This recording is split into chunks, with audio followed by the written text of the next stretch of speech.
para ibu khususnya akhwat baik yang di dalam masjid, dan saya meyakini juga tadi saya melewati yang di lapangan sekitaran masjid.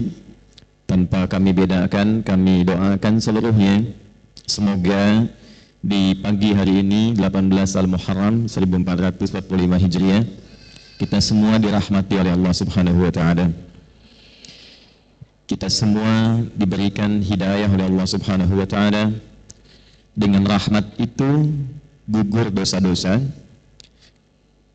Belum selesai. Jadi aminnya simpan dulu. Jadi puncak rahmat Allah itu, puncak kasih Allah itu ternyata saat diberikan kepada seorang hamba itu bentuknya bukan dunia, bukan harta, bukan kedudukan, juga bukan pengetahuan. Puncak rahmat Allah ketika diberikan pada seorang hamba itu adalah ampunan dari dosa-dosa. Karena itulah ketika seorang hamba merasa berlumur dosa sehingga menyimpulkan rasanya itu agak jauh dari surga, rasanya malu untuk minta ampun sama Allah karena merasa banyak dosa begitu terkumpul. Dalam situasi itu sifat Allah yang sempurna rahmatnya disebut Rahman, sempurna kasihnya disebut Rahim. Itu menegaskan kembali kepada hamba yang menyimpulkan tadi supaya tidak putus asa untuk mendapatkan rahmat Allah. Itu ada di Quran surah ke-39 Az-Zumar di ayat ke-53. Qul ya ibadiyalladzina asrafu ala anfusihim. Qul firalkan Muhammad SAW. Jadi terjemahan sekarang agak mulai bergeser.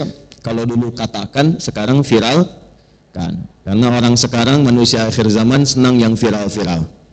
Kalau sudah viral, di share, like and subscribe. Wah, jadi tinggal like ayat ini, share kemudian subscribe. Qul firalkan Muhammad sallallahu alaihi wasallam. Ya ibadiyalladzina asrafu ala anfusihim. Duhai hamba-hambaku semua tanpa kecuali. Jadi di sini menggunakan kata alladzina disebutkan sebanyak 1080 kali dalam Al-Qur'an, dan itu mencakup semua aspek dan gender terkait manusia. Mau laki-laki, perempuan, besar, kecil, tua, muda, sepanjang bernama manusia pasti punya potensi berbuat salah. Itu ya. Jadi tidak ada yang sempurna. Tidak ada yang sempurna sepanjang manusia. Bukan nabi, bukan rasul yang punya sifat ma'sum, dijaga dari salah, itu berpotensi berbuat salah. Jadi percuma kalau mencari kesalahan orang lain, Bu. Kalau suami ibu pernah salah, berarti suami ibu manusia. Kalau ibu ingin mengharapkan pasangan yang tak pernah salah, silahkan nikah sama malaikat. Ada banyak pilihan, malaikat Israel ada. Kan di antara makhluk Allah yang tidak pernah salah cuma malaikat kan? Ya, tahu dari mana ya? Ya. Quran surah 66 ayat yang ke-6. La ya'sunallaha ma amarahum wa yaf'aluna ma yu'marun. Malaikat itu dicipta oleh Allah dari cahaya bahannya, materinya cahaya takwa. Takwa itu sifat selalu baik. Jadi malaikat tidak pernah kenal maksiat, tak kenal salah, dan mengerjakan tugas sesuai dengan tupoksi. Karena itu ibu cari keterangan, pernahkah malaikat Jibril korupsi ayat? Nggak akan ditemukan. Pasti sempurna. Itu sifat malaikat. Nah nanti lawannya setan. Setan itu tidak pernah kenal benar. Karena itu dalam Quran malaikat disebutkan 88 kali, setan disebutkan 88 kali untuk menunjuk keberlawanan ini. Nah manusia itu ada potensi benar, kadang berbuat salah. Dalam kesalahan itu jangan pernah menyimpulkan bahwa Allah tidak akan pernah menerima kita untuk kembali. Jangan pernah menyimpulkan bahwa Allah akan mengabaikan seakan-akan tertutup peluang surga. Kalau berada di posisi itu artinya sedang dikuasai oleh pengaruh setan. Karena hanya setan yang menyimpulkan saya salah. Itu poinnya. Nah di titik itu pun Allah dengan kasihnya yang dalam itu masih memberikan keadilannya untuk menyelamatkan hambanya. Jangan sampai berada dalam situasi yang dikuasai oleh setan. Maka diturunkanlah kemudian ayat ini pada Rasulullah sallallahu alaihi wasallam. Qul ya ibadiyalladzina asrafu ala anfusihim. Muhammad sallallahu alaihi wasallam firalkan kepada hambaku yang merasa banyak bersalah. Dan bahkan sebagian menyimpulkan kayaknya dosanya sudah terlampau banyak deh.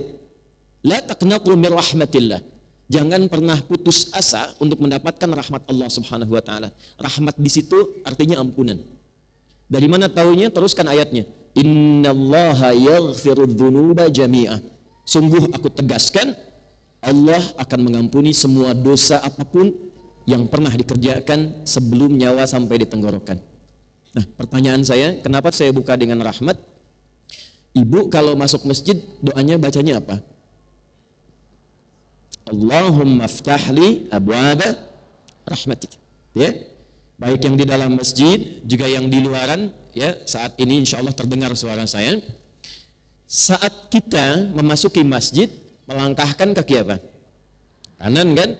Baik, lalu doa yang dibacakan, Allahumma ftahli abwaba. Ya Allah, mohon bukakan pintu-pintu rahmatmu untukku. Nah, pintu tertingginya itu ampunan dari dosa. Karena itu ketika Allah mencintai seorang hamba, yang pertama diberikan itu menggugurkan dosanya, menghilangkan kebiasaan buruknya. Itu ada di Quran surah kedua Al-Baqarah di ayat 222 di ujungnya. Innallaha yuhibbut tawwabin. Sungguh Allah sangat mencintai orang yang senantiasa mengoreksi diri untuk terus menjadi orang baik. Bentuknya tawab. Tawab itu sudah tahu salah, kadang dikerjakan lagi. Sudah tahu salah, kadang dikerjakan lagi. Gibah itu salah tidak, Bu? Salah. Tapi masih kadang didiskusikan kan?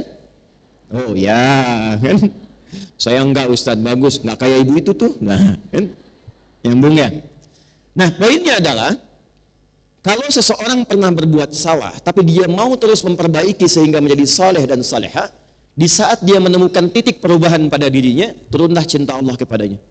Kalau cinta Allah sudah turun, maka terjaga dia dari ujung kepala sampai ujung kakinya untuk selalu bersikap dalam kebaikan. Itulah rahmat Allah yang sempurna yang diberikan pada seorang hamba.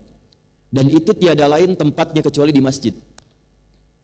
Di mana? Di masjid. Nah, di dalam masjid itulah kita membuka, kemudian melangkahkan kaki kanan mengucapkan Allahumma ftahli abwaba rahmatik. Ini penting saya sampaikan supaya masuk keluar masjid itu ada perbedaan. Kalau kita paham tentang doa ini, maka jangan disia-siakan ketika masuk. Ustaz belum datang, acara belum dimulai, Anda sudah ada di dalam, sholat 2 rakaat, duduk, koreksi diri, muhasabah. Jadi begitu kemudian keluar terjadi perubahan, itulah berkahnya masjid. Makanya ibu kalau nggak percaya, masuk masjid itu tenang, tenang sekali. Coba tadi saat masuk kan, rasanya beda kan dengan masuk rumah sendiri. Tenang, duduk nyender ke tiang, dekat AC, tidur aja. Itu poinnya. Yang ingin saya katakan, pertemuan ini dan kapanpun ibu memiliki kegiatan di masjid, di pengajian apapun, itu ciri keberhasilannya ketika kembali dari masjid, keluar dari masjid, keluar dari tempat mengaji, terjadi perubahan pada diri kita masing-masing, menjadi lebih baik lagi. Baik. Pantun bahasa Sunda. Pak Abu gaduh mitoha di Kota Kembang. Ibu kumaha damang? Alhamdulillah. Yuk udah mulai yuk. Ibu kelihatan Bu ini? Ya, cakep. Belum saya tulis sudah kelihatan. Yuk kita mulai ya. Di pertemuan lalu kita ada kurang lebih 3 serial membahas tentang Sayyidah Khadijah radhiyallahu taala anha, ummul mukminin, ibunda kita tercinta dari sekian istri-istri Nabi sallallahu alaihi wasallam. Sebelum kita melanjutkan ke ibunda kita tercinta yang lain, Sayyidah Aisyah radhiyallahu taala anha, Sayyidah Zainab radhiyallahu taala anha, Sayyidah Saudah binti Zam'ah radhiyallahu taala anha dan yang lainnya, kita akan sedikit ambil subtopik pembahasan penting. Karena dari akar inilah nanti kita akan mengerti tentang karakter istri-istri Nabi. Ya, saya akan ambil poin penting ini dulu tentang fitrah perempuan dalam Al-Qur'an. Dari situ nanti kita akan tempatkan ibu menjadi perempuan sampai berapa tahun sampai hari ini, apakah sudah mengenal jati dirinya atau belum ketika Allah menciptakannya. Sebagai seorang perempuan, ditarik fungsi sebagai seorang anak nanti, sebagai seorang istri, ibu, lantas ke nenek.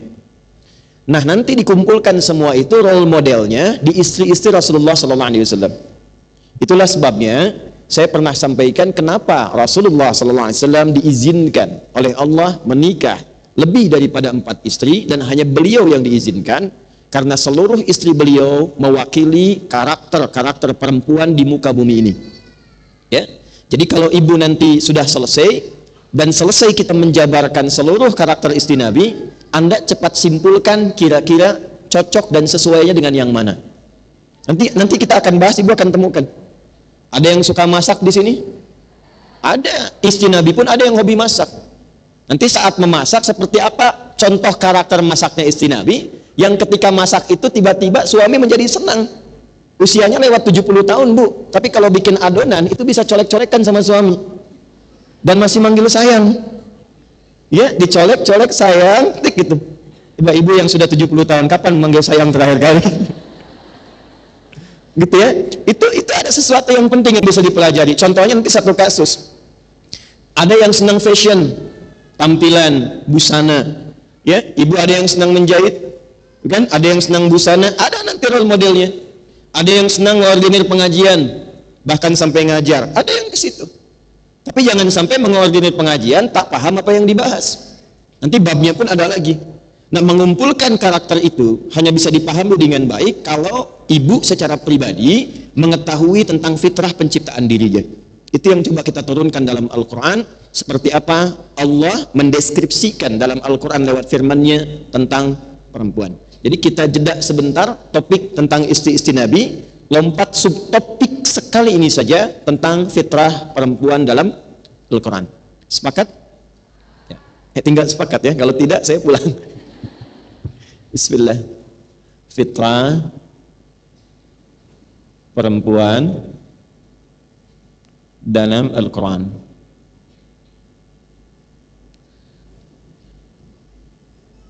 Baik. Sudah? Saya lebih senang menggunakan kata perempuan. Bisa ada kata wanita, tapi saya lebih senang perempuan. Wanita itu ada yang mengkiaskan dengan singkatan wani ditata gitu. Ya. Nah, sedangkan itu hanya bahasa saja, tapi saya memilih hal yang mungkin bisa lebih mudah dan nyaman untuk disampaikan. Kadang memilih diksi itu penting. Memilih kata itu penting. Di dalam Islam itu ada ilmu namanya balaghah.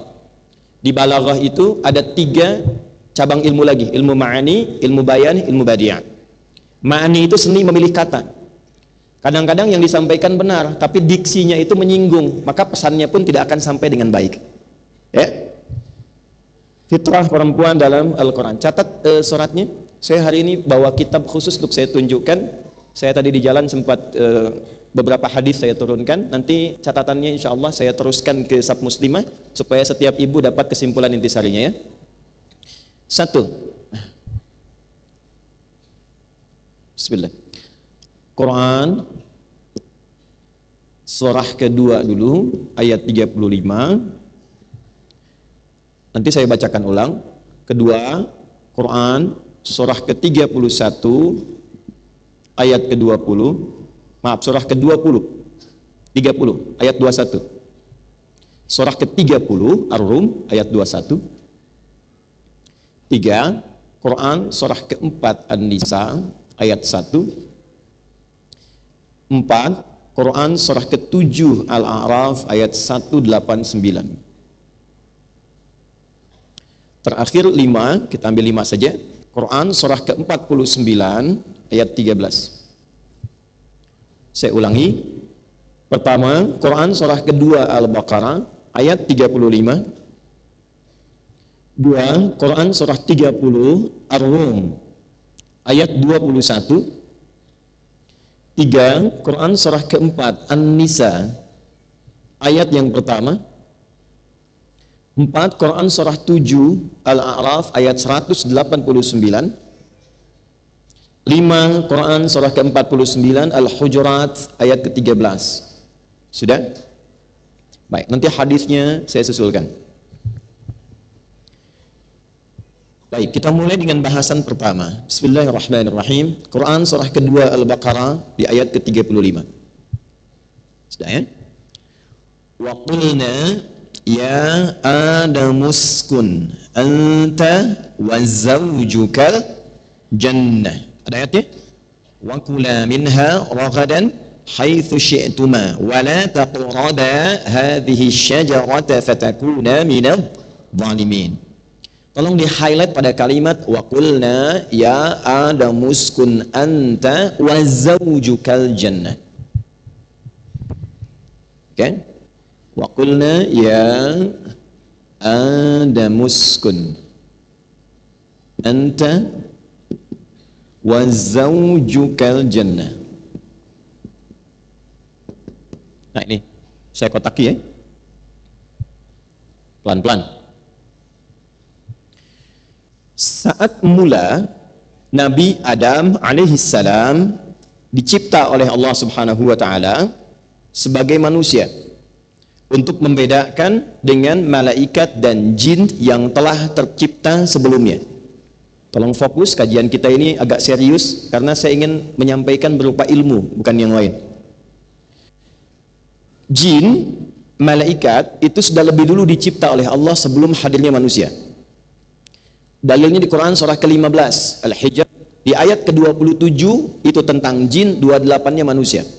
Wal janna khalaqnahu min qablu min naris samum. Sedangkan jin dicipta sebelum penciptaan manusia, bahan dasarnya berbeda dari api yang menyala-nyala.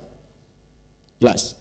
Kemudian ayat 28-nya wa idz qala rabbuka lil malaikati inni khaliqum basyara min salsalin min hama'im masnun. Setelah malaikat itu hadir sebelum jin ada, baru dicipta manusia. Disebutkan dengan nama Bashar. Tolong highlight ini, namanya Bashar. 35 kali kalimat ini disebutkan dalam Al-Quran. Bashar. Setiap hari Jumat kita diminta merenungkan sifat Bashar ini sepekan sekali. Di surat Al-Kahf ayat 110 yang terakhir, Qul innama ana basyarum mithlukum. Sudah. Nah, manusia pertama yang dicipta ini lantas diberi nama oleh Allah dengan nama Adam. Jelas? Baik, nama Adam pertama disebutkan di Quran surah kedua ayat 31. Wa 'allama Adamal asma'a kullaha. Ini manusia pertama diberi nama siapa? Adam. Adam saja ya, tidak pakai tambahan. Bukan Adam Jordan atau Adam Philip yang lain-lain, Adam saja. Sudah? Baik. Ini nama yang mewakili dari materi penciptaan. Min adimil ardi asalnya. Adimil ardi maksudnya bagian dari lapisan tanah. Yaitu bedanya dengan jin yang dicipta dari api yang menyala, kemudian malaikat dicipta dari cahaya. Sedangkan Adam dicipta dari apa? Bagian lapisan tanah. Ini penting diketahui. Nanti kalau lain waktu kita ngaji lagi tentang manusia, kita akan terangkan sifat tanah yang melekat pada manusia. Ya, ada yang bersih, ada yang bercampur, yang kotor dan sebagainya. Itu kita simpan dulu. Ini baru ketemu Adamnya. Adam laki-laki perempuan. Baik. Dah ya, karena dari nama dan kata ganti yang menunjuk kepada Adam, ini menunjukkan Adam laki-laki. Sudah. Nah, saat kemudian Adam diperintah oleh Allah Subhanahu wa taala untuk menempati surga sementara. Jadi bukan surga yang akan kita tempati kelak. Bukan ya. Ini tempat sementara bagi Adam tinggal supaya Allah mengenalkan situasi tempat yang Adam akan beraktivitas di dalamnya, yaitu di bumi. Nanti ada perintah, ada larangan, ya, yang jadi persoalan yang menggoda ini makhluknya, begini caranya diperkenalkan sebelum turun. Sehingga saat turun ke bumi, Adam sudah mengerti tugas apa yang dijalankan, apa larangannya, tantangannya apa, kalau mau sukses apa yang harus dilakukan. Tempat itu disebut dengan Al-Jannah namanya. Apa namanya? Ya, itu yang sering kita terjemahkan dengan surga, tapi tolong catat, bukan surga yang akan kita tempati nanti. Karena bedanya, di surga sementara Adam itu sebelum turun ke bumi, itu masih ada perintah dan larangan.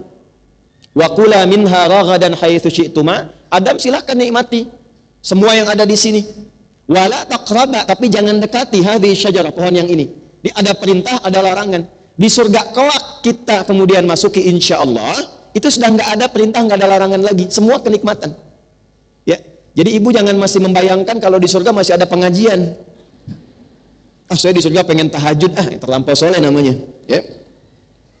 Baik. Nah, saya ingin teruskan, saat akan diperintahkan oleh Allah untuk menempati tempat training sementara Al-Jannah sebelum turun ke bumi, maka diinfokanlah ada pasangan yang akan menemani kehidupan itu. Dan kata pasangannya menggunakan kata zauj yang dulu pernah saking detailnya saya terangkan. Wa qulna ya Adamus kun anta wa zaujukal jannah. Ini saya kotaki. Wa qulna, kenapa saya tidak kotaki ini? Karena saya akan tunjukkan betapa tinggi dan istimewanya perintah ini. Dan demi keagunganku, sedikit kita belajar bahasa Arab, Bu. Kalau kita baca Al-Quran, ada kalimat begini ujungnya, na panjang. Dan kata gantinya kalau kembali kepada Allah, misal inna anzalnahu fi lailatil, kan pakai na panjangnya, itu disebut namanya ta'zimun nafsi li ta'zimi sya'ni. Kalau bahasa bebasnya, informasi yang disampaikan itu begitu penting, sampai saking pentingnya Allah menyampaikan itu dengan menunjukkan keagungan zatnya. Menerjemahkannya, hei, demi keagunganku, aku sampaikan ini yang begitu penting untukmu. Jadi kalau ibu temukan di Quran ngaji ada kalimatnya na, artinya informasi yang disampaikan begitu penting, tidak biasa dan istimewa. Saya ingin tekankan, ketika Allah menyebutkan kata zauj di sini dan sakinah, itu memberikan kesan bahwa kehidupan sakinah dan keberpasangan itu sesuatu yang istimewa, sesuatu yang tidak biasa. Ini poin ini. Di dalamnya ada laki-laki, di dalamnya ada perempuan. Pemahaman yang kedua, ketika Allah menciptakan Adam laki-laki, menciptakan perempuan yang kelak nanti kita kenal dengan nama Hawa, nanti saya kisahkan, itu pun memberikan kesan istimewa. Jadi jangan ibu simpulkan bahwa, maaf, cuma laki-laki yang istimewa. Tidak. Perempuan juga istimewa. Saking istimewanya digunakan oleh Allah ta'zimun nafsi, keagungan dirinya untuk menunjukkan keistimewaan penciptaannya. Karena terkait perempuan yang kita bahas, saya khususkan pada aspek fitrah perempuan saja. Maka di titik pertama ini saya ingin tekankan, ketika Allah kemudian memilih kelahiran dari rahim seorang ibu, keluar misalnya laki-laki, keluar perempuan, maka jangan banyak mengeluhkan apapun, karena apa yang telah Allah tetapkan itu istimewa untuk kehidupan kita. Jelas? Lahir perempuan, alhamdulillah. Lahir laki-laki, alhamdulillah. Nanti saat masuk materi kehidupan rumah tangga, saya akan bahas lebih jauh. Tapi singkatnya begini, kalau terlahir satu anak dengan gender apapun yang dilahirkan, itu pasti membawa sifat khusus untuk melengkapi kebahagiaan di rumah tangga. Karena itu tidak ada satu pun anak itu yang sifatnya sama, pasti beda. Ibu boleh cek deh, ada 5 anak, itu kelima-limanya pasti beda karakternya. Jangan merasa akan disamakan, tidak. Dan setiap anak itu dia akan membawa karakter yang menyempurnakan kekurangan di ayah ibunya, plus menyempurnakan kebahagiaan di keluarga besarnya. Jadi kalau suami kurang, disempurnakannya oleh istri. Istri kurang, disempurnakannya oleh suami. Suami istri kurang, yang menyempurnakan siapa? Sifat anak-anak. Sifat anak-anak. Makanya berbahagialah ibu kalau ada anak aktif misalnya. Sebab kalau dia diam saja, nggak akan keluar karakter ibu. Kreativitasnya nggak akan muncul. Nah, sini Alex, sini ke mama, diem aja. Ya, pasti anak 1, anak 2, anak 3 itu punya karakter khusus yang menyempurnakan keadaan orang tuanya. Yang dahsyat, kadang dia menjadi landasan kebahagiaan untuk mewujudkan harapan kedua orang tuanya. Orang tuanya udah nabung, nggak mampu lama, anaknya divonis bahkan secara medis tidak ideal, ya. Tapi ternyata Allah anugerahkan cepat dia menghafal Quran, dan haji kedua orang tuanya justru karena dari anak yang dianggap cacat itu. Makanya hati-hati ya. Maka wazaujuka, ini Adam, yang ini zauj menunjuk kepada pasangannya, perempuan. Namanya belum kita sebutkan. Sudah? Kesimpulan pertama, saat Allah menciptakan perempuan sebagai pasangan Adam alaihissalam, memberikan kesan yang pertama bahwa perempuan dicipta dalam keadaan istimewa. Jelas? Jadi berbahagialah ibu, bersyukurlah ibu diciptakan oleh Allah sebagai seorang perempuan karena ada keistimewaan yang Allah titipkan hanya pada ibu, bukan pada yang lain.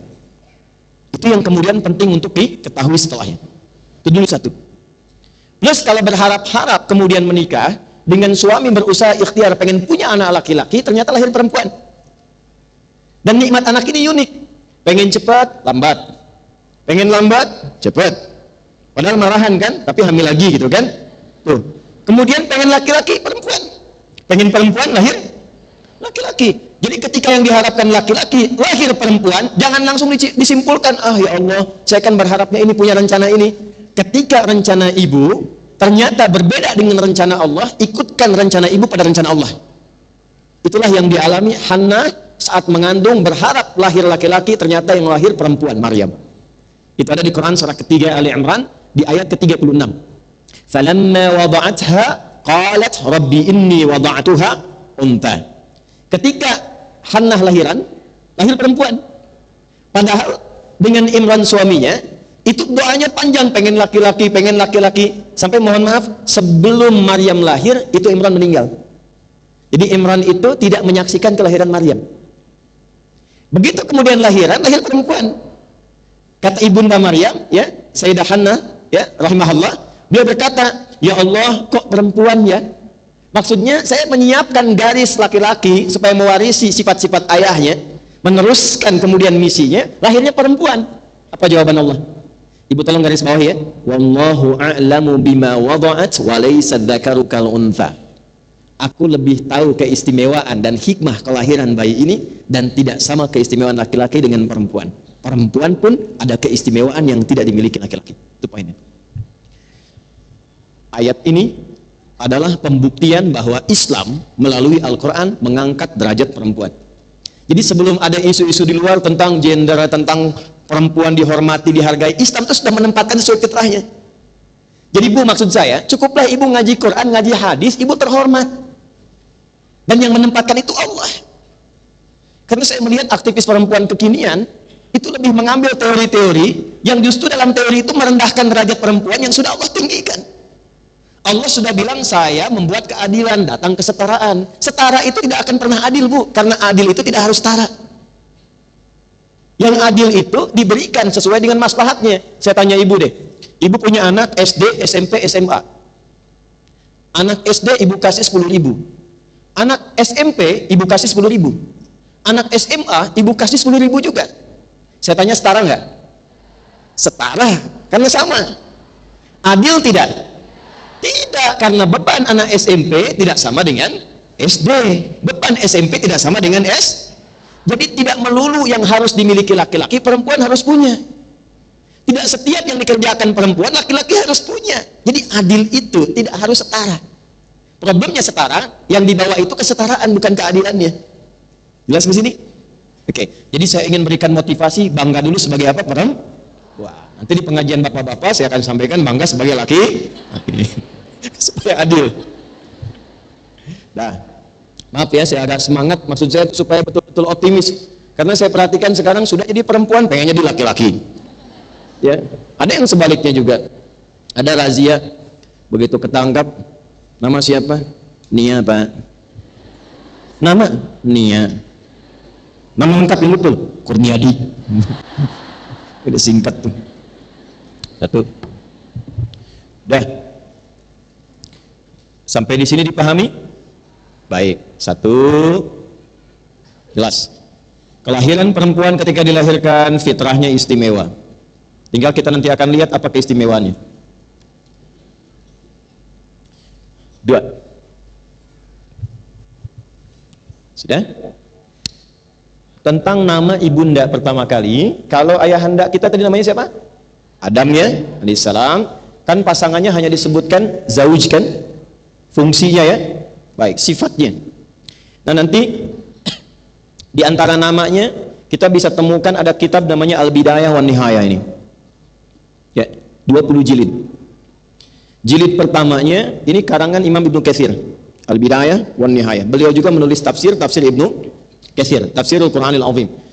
Ini 20 jilid, di dalamnya bercerita, disampaikan tentang perjalanan kehidupan dari awal diciptakan sampai akhir Imam Ibnu Katsir hidup. Diruntut dengan pengetahuan beliau. Nah, di kitab ini kurang lebih dikisahkan tentang nama ibunda kita itu, termasuk dengan informasi nasabnya dari mana. Secara singkatnya, ini masih asli, kalau ibu mau silahkan berbahasa Arab. Maksud saya silahkan baca ya. Di 20 jilid saya bawa untuk saya perkenalkan. Jilid yang pertama, singkatnya tersambung keterangannya pada Ibnu Abbas radhiyallahu ta'ala anhuma. Ini seorang sahabat junior, ahli Quran, ahli tafsir, dan langsung didoakan oleh Nabi supaya menjadi anak yang pintar dan ahli di bidang Quran dan tafsir. Doa ini dari sejak saya kecil itu ibu kami selalu mentalkinkan dan saya coba terus bacakan. Ya, saya boleh bacakan, ibu nanti yang sudah hafal tinggal praktekkan boleh, atau nanti kalau misalnya mau diulang juga boleh. Kalau doa nabinya begini, Allahumma faqihhu fid din wa 'allimhu at-ta'wil. Kalau untuk pribadi ganti jadi ni Allahumma faqihni fid din wa 'allimni ta'wil. Kalau anak ibu perempuan ganti pakai ha, Allahumma faqihha fid din wa 'allim at-ta'wil. Jelas? Kata Ibnu Abbas, Adam ketika ditempatkan di surga itu, kemudian tiba beristirahat, lalu ketika terbangun ada sosok di sampingnya, perempuan. Jelas? Sudah. Maka seketika itu kemudian dikonfirmasikan, man anti, siapa engkau?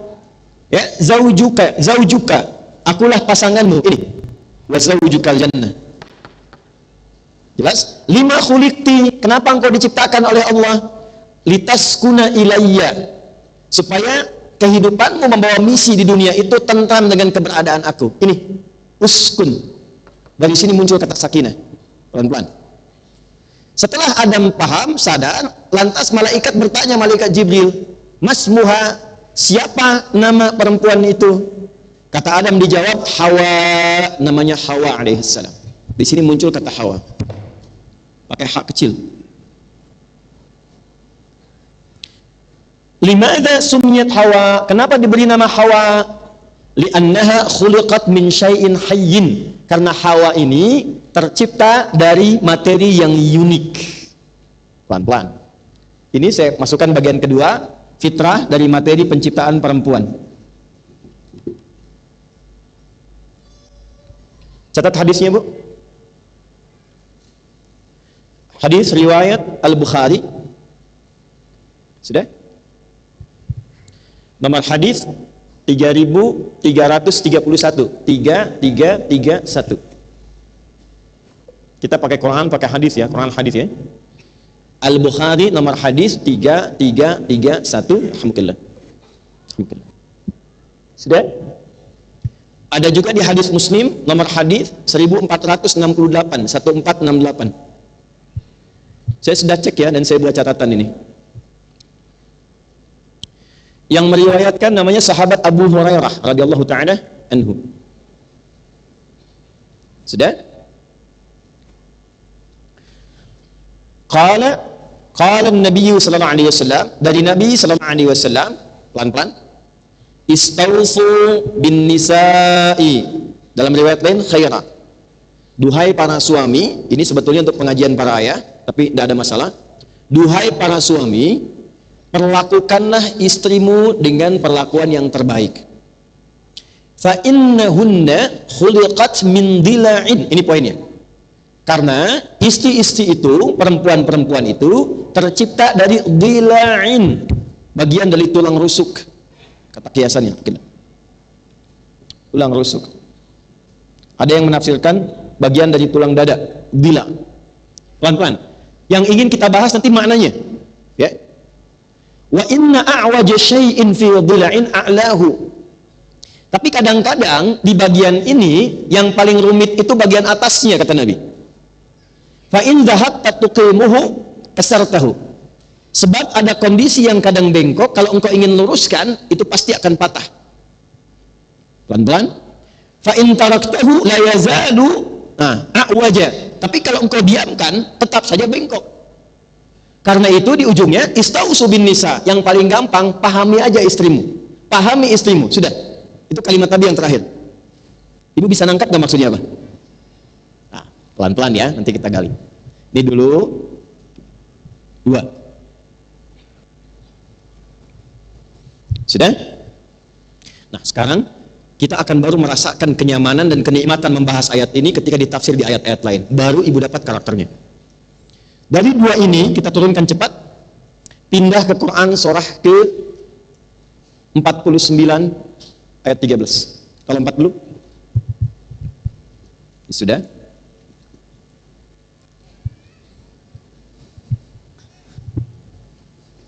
Sudah. Ya ayyuhan nasu, ada? Inna khalaqnakum min dzakarin wa untha, ada? Ya ayyuhan nasu, hei semua manusia yang tercipta. Kalau disebut annas itu menjangkau semuanya, semua jenis manusia yang hadir di muka bumi. Inna khalaqnakum, ada anak lagi panjang. Sungguh demi keagunganku aku mencipta kalian manusia itu min dzakarin wa untha, cuma ada 2 jenis. Jadi manusia itu ada berapa jenis? Ingat ya Bu ya, cuma 2, tidak ada yang ketiga. Saya ulangi lagi, cuma 2, tidak ada yang ketiga. 1, min dzakarin, disebutkan sifat kelelakiannya. Allah tidak menyebutkan min rajulin, tidak menyebutkan min waladin, min ghulamin, tapi disebutkan min dzakarin. Ini nanti kalau di pengajian para ayah, ini akan dibahas sebagai sifat laki-laki. Tapi saya ingin garis bawahi yang kedua di pokok materi kita, min dzakarin wa untha.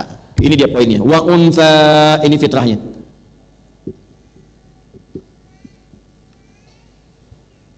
Dari kata anutha. Anuthatun. Ya ayyuhan nasu, hai semua manusia tanpa kecuali. Inna khalaqnakum, demi keagunganku aku ciptakan kalian semua min dzakarin, ada yang punya sifat kelelakian yang istimewa, wa untha, ada sifat istimewa yang hanya melekat pada perempuan. Pelan-pelan. Nah, ketika Allah menyebutkan yang pertama, aku tidak ciptakan manusia dengan main-main. Kalaupun lahir perempuan dia begitu istimewa yang tidak sama dengan laki-laki. Sekarang kita akan detilkan sehingga ibu kenal apa keistimewaannya. 1, perempuan itu disifati oleh Quran punya sifat anuthah atau dikenal dengan untha. Gabungan dari sifat anuthah itu disebut dengan untha namanya. Bukan unta, untha, ketha. Apa itu untha? 1, sesuatu yang terlihat indah dan lembut. Indah, lembut.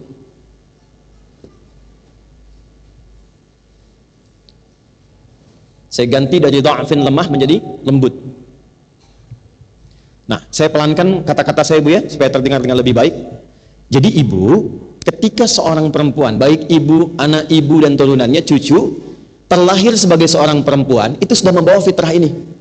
Mau bagaimanapun, itu jati diri perempuan dari ujung kepala sampai ujung kaki, itu tampilannya pasti indah. Itu.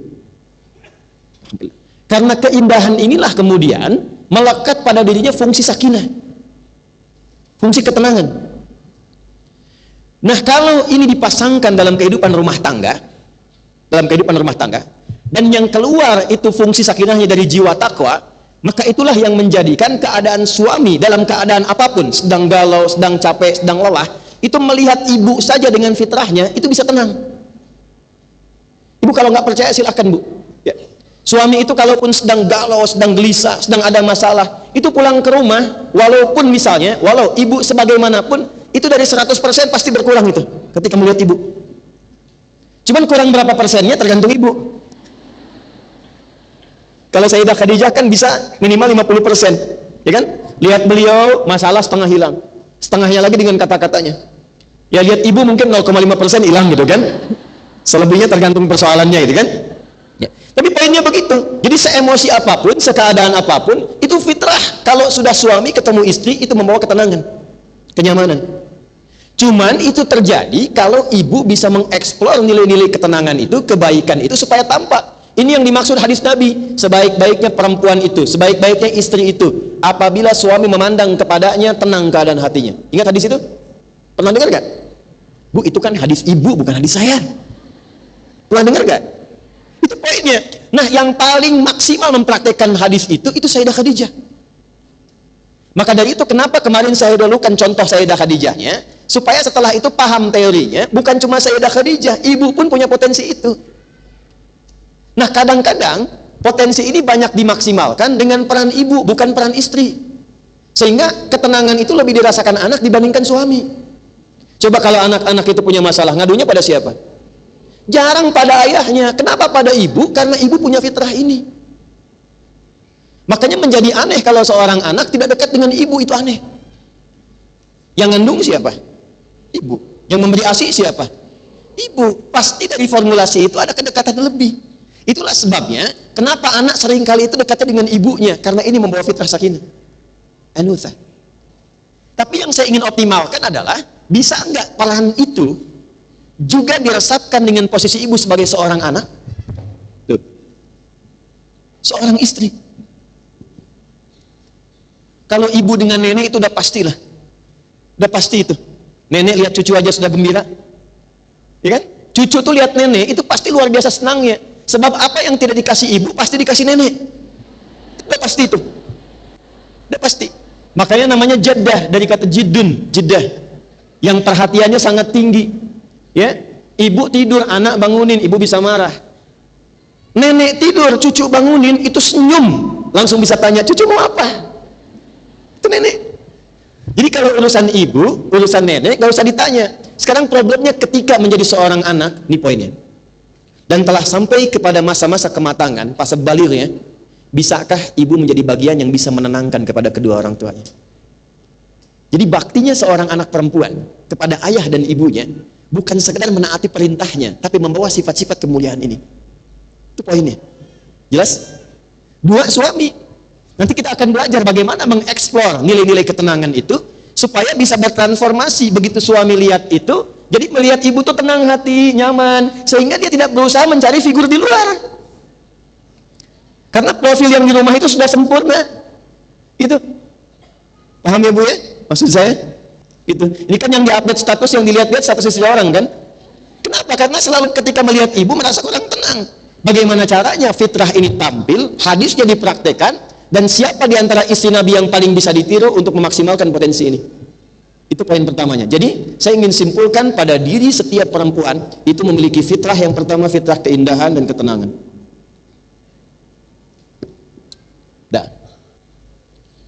Bawa ketampilan jasmani, tadi baru dari dalam, perannya jiwa takwa. Bawa ketampilan jasmani.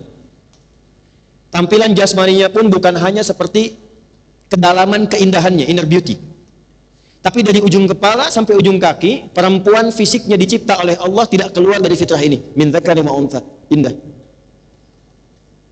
Itulah sebabnya kenapa pakaian perempuan itu sangat diperhatikan dalam Al-Quran dibandingkan laki-laki. Coba lihat, laki-laki, Bu, saya tanya ibu, apa hukumnya muslim yang tidak pakai jilbab? Apa hukumnya? Haram. Waduh, berarti saya dosa dong. Muslim. Ya nggak apa-apa. Apa hukumnya muslim nggak pakai jilbab? Nggak apa-apa, Ustaz, emang muslim nggak pakai jilbab? Muslim kan saya. Ya kan? Nah, sekarang saya balik, apa hukumnya muslimah yang tidak pakai jilbab? Sebentar. Kalau ingin kita bicara hukum, supaya bisa merasakan keindahan hukum itu, pahami dulu kenapa Allah menurunkan hukum itu. Baru nanti proses hukum itu bisa dirasakan dengan nikmat. Kalau kita sudah paham, oh ini maksudnya Allah meminta saya pakai jilbab, ini tujuannya seperti ini, jadi nggak diminta pun pasti dipakai. Quran surah ke-33 ayat 59. Quran surah 33 ayat 59. Sudah?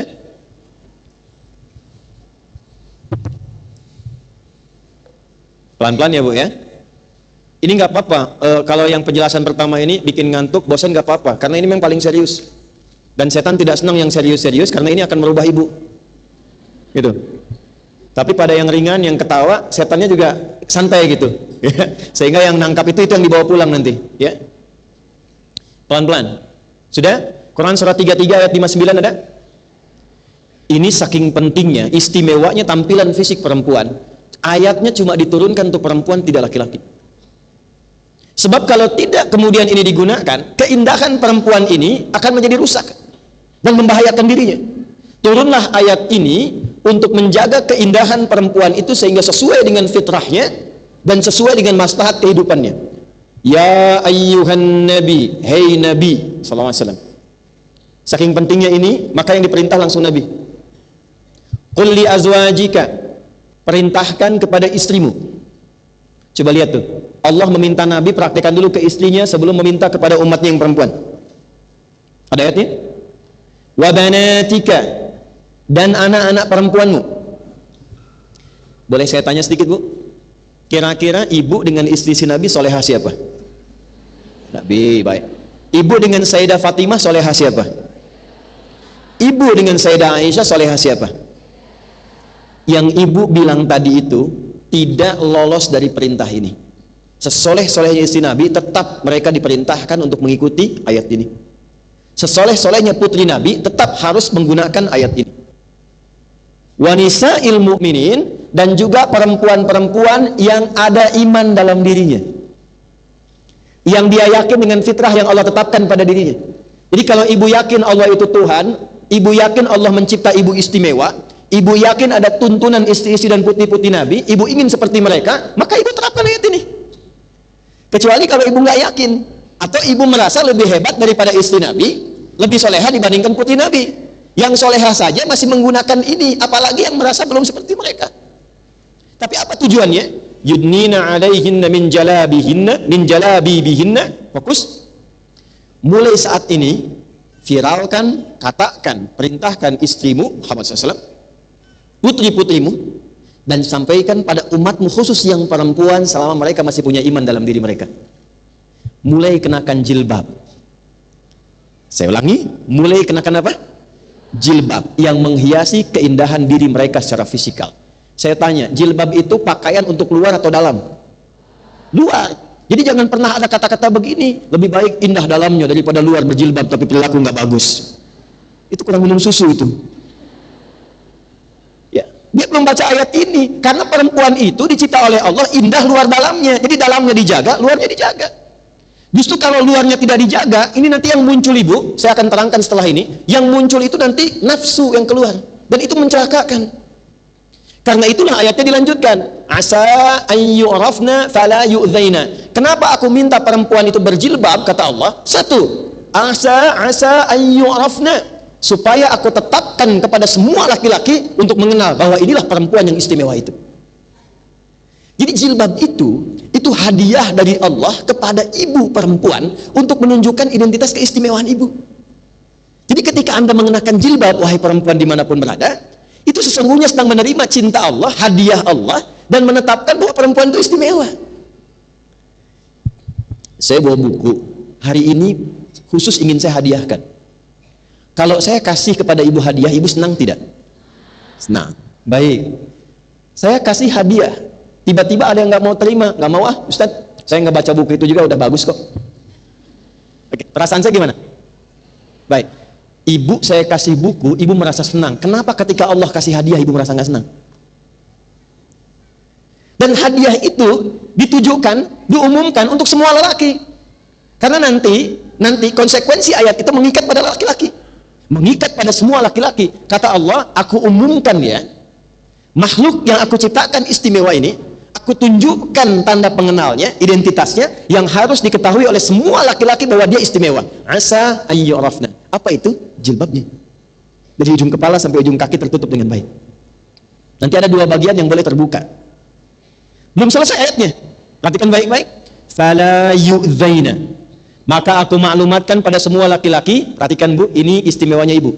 Kalau ada perempuan yang sudah menggunakan jilbab dari kepala dengan baik, menutup bagian auratnya, keindahannya dengan baik, maka lindungi dia, pastikan dia terjaga dari berbagai gangguan. Paling enak jadi perempuan. Paling enak. Zaman Nabi setelah ayat ini turun, ada preman Madinah berusaha mengganggu seorang muslimah. Ketika terlihat, oh itu muslimah tuh, terlihat sama kalangan yang muslim, diganggu, terlihat pakai jilbab. Itu seketika fungsi ayat ini berlaku, datang mereka membebaskan perempuan itu dari gangguan. dan dijaga sampai aman. Jadi sebetulnya kalau spirit ayat ini dipraktekkan dan laki-laki tahu tentang ayat ini, ibu paling enak. Belanja ke Kosambi, barang-barang banyak, susah ngangkat, pakai jilbab, laki-laki bantu tuh. Pokoknya terjaga. Jadi saya ingin katakan bahwa betapa keindahan itu dijaga oleh Al-Quran dengan turunnya ayat hijab, itu bukan sekedar ingin mengatakan, Bu, wajib pakai, haram nggak pakai, bukan itu poinnya. Poinnya adalah kenapa Allah wajibkan, supaya Allah mengikat keindahan dan kebaikan itu terjaga dalam kehidupan. Haram itu dari kata hurmah, asalnya hormat. Kenapa diharamkan dilepas? Karena dikhawatirkan terlepaslah kehormatan ibu ketika itu ditanggalkan. Paham? Oke. Sekarang lihat baik-baik, kita praktekkan. Ini kejadian banyak terjadi sampai saat ini. Quran surah ke-91 ayat 7 sampai 10. Kita akan selalu pakai Quran ya.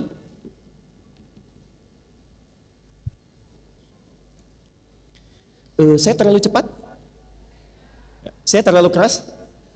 Maaf Bu ya, kalau intonasi saya ditekankan, artinya memang ada sesuatu yang penting dan ada fenomena di luar itu yang kadang belum terbaca ini, sehingga kadang gemes gitu ya. Apa bahasa Rusianya itu? Kehul. Ya. Sudah? Nah, yuk. Ini materi sangat penting. Yang kedua ini, dan ini tidak semua orang bisa mengkaji itu. Dan ini bagian rahasia yang hanya kita buka antara kita saja hari ini ya. Perhatikan, wa nafsi wa ma sawaha fa alhamaha fujuraha wa qad aflaha man wa qad khaba man. Tolong ibu garis bawahi ayat 7 sampai 8 dulu. Wa nafsi wa ma. Dah ini ya, lihat sini Bu. Ini nafas bagi dua. Sudah? Dan demi jiwa manusia yang aku ciptakan sempurna. Saya ulang. Dan demi jiwa manusia yang aku ciptakan sempurna. Ini sumber kehidupan.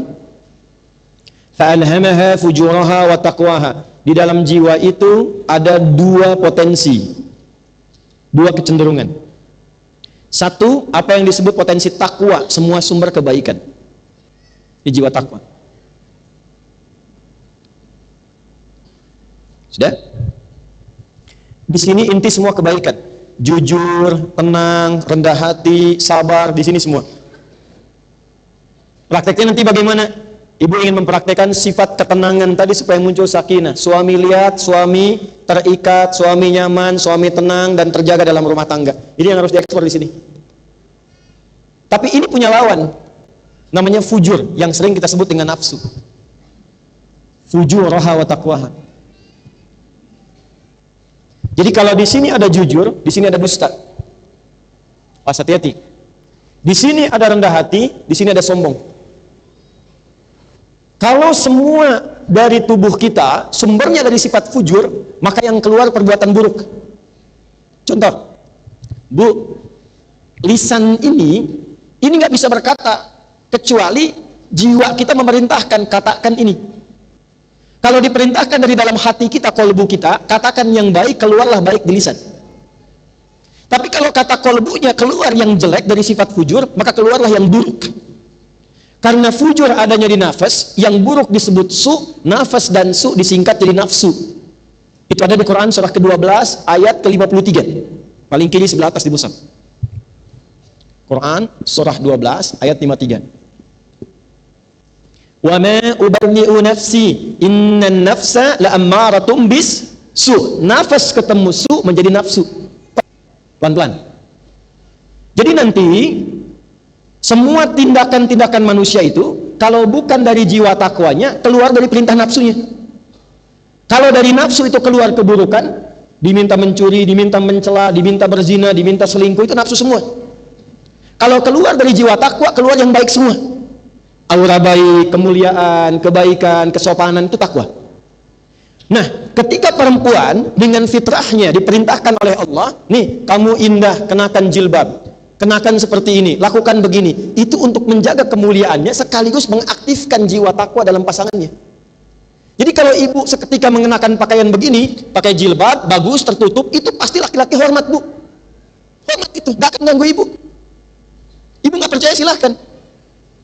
preman sepreman-premannya, lihat ibu berjilbab, rapi, bagus, itu untuk menggoda, untuk mengusik, itu sungkan. Ganggu tuh, lewat. Ulah, bunga, gede dosanya. Ganggu tuh, nggak mau dosanya gede. Itu minimal ada kesan di hatinya, aktif jiwa takwanya. Sepreman-premannya, kalau ibu menjaga hukum Allah, ibu terjaga. Tapi sebaliknya, ketika ada perempuan berusaha membuka bagian yang seharusnya dia tutup, yang sudah Allah jaga, maka yang aktif di lawan jenisnya itu nafsunya. Itulah sebabnya, kenapa perempuan itu dijaga dari auratnya? Supaya apa? Satu, tidak terganggu dan terlukai dirinya. Yang kedua, tidak terpancing keadaan nafsu dari dalam pasangannya, sehingga dengan munculnya nafsu itu bisa mengganggu kehormatan dirinya. Itu poinnya. Jadi kalimat ini nggak benar kalau ada aktivis ya, feminis macam-macam mengatakan yang penting pakai pakaian terhormat. Itu malah laki-laki aja yang nafsunya begitu. Nah, nafsunya itu muncul karena perilaku Anda. Itu poinnya. Ya, itulah sebabnya kenapa Allah tutup, supaya kehormatan ibu terjaga, yang lain tidak terganggu. Jelas gak? Ini kisah nyata di Amerika. Satu kali seorang perempuan berjilbab, ini kisah nyata, sedang lewat tuh malam-malam. Allahu Akbar, ketika lewat ternyata ada beberapa preman sedang nongkrong. Dan preman itu dari karakteristik wajahnya sudah tercurigai suka berbuat sesuatu yang kurang baik. Apa yang dia lakukan? Saya ajarkan satu doa ya Bu ya. Ibu kalau ada anak perempuan atau ibu sedang berjalan ke satu tempat sedang tidak merasa nyaman, ibu boleh bacakan doa ini. Bismillahilladzi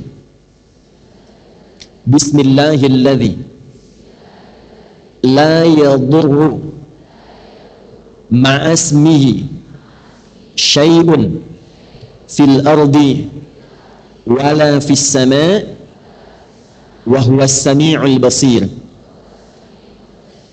Itu kalau mahasiswi, adik-adik atau ibu atau anak gadisnya atau ibu sedang jalan terus lewat tempat yang nggak enak, ada orang nongtong-nongtong diduga nggak enak, bacakan doa itu.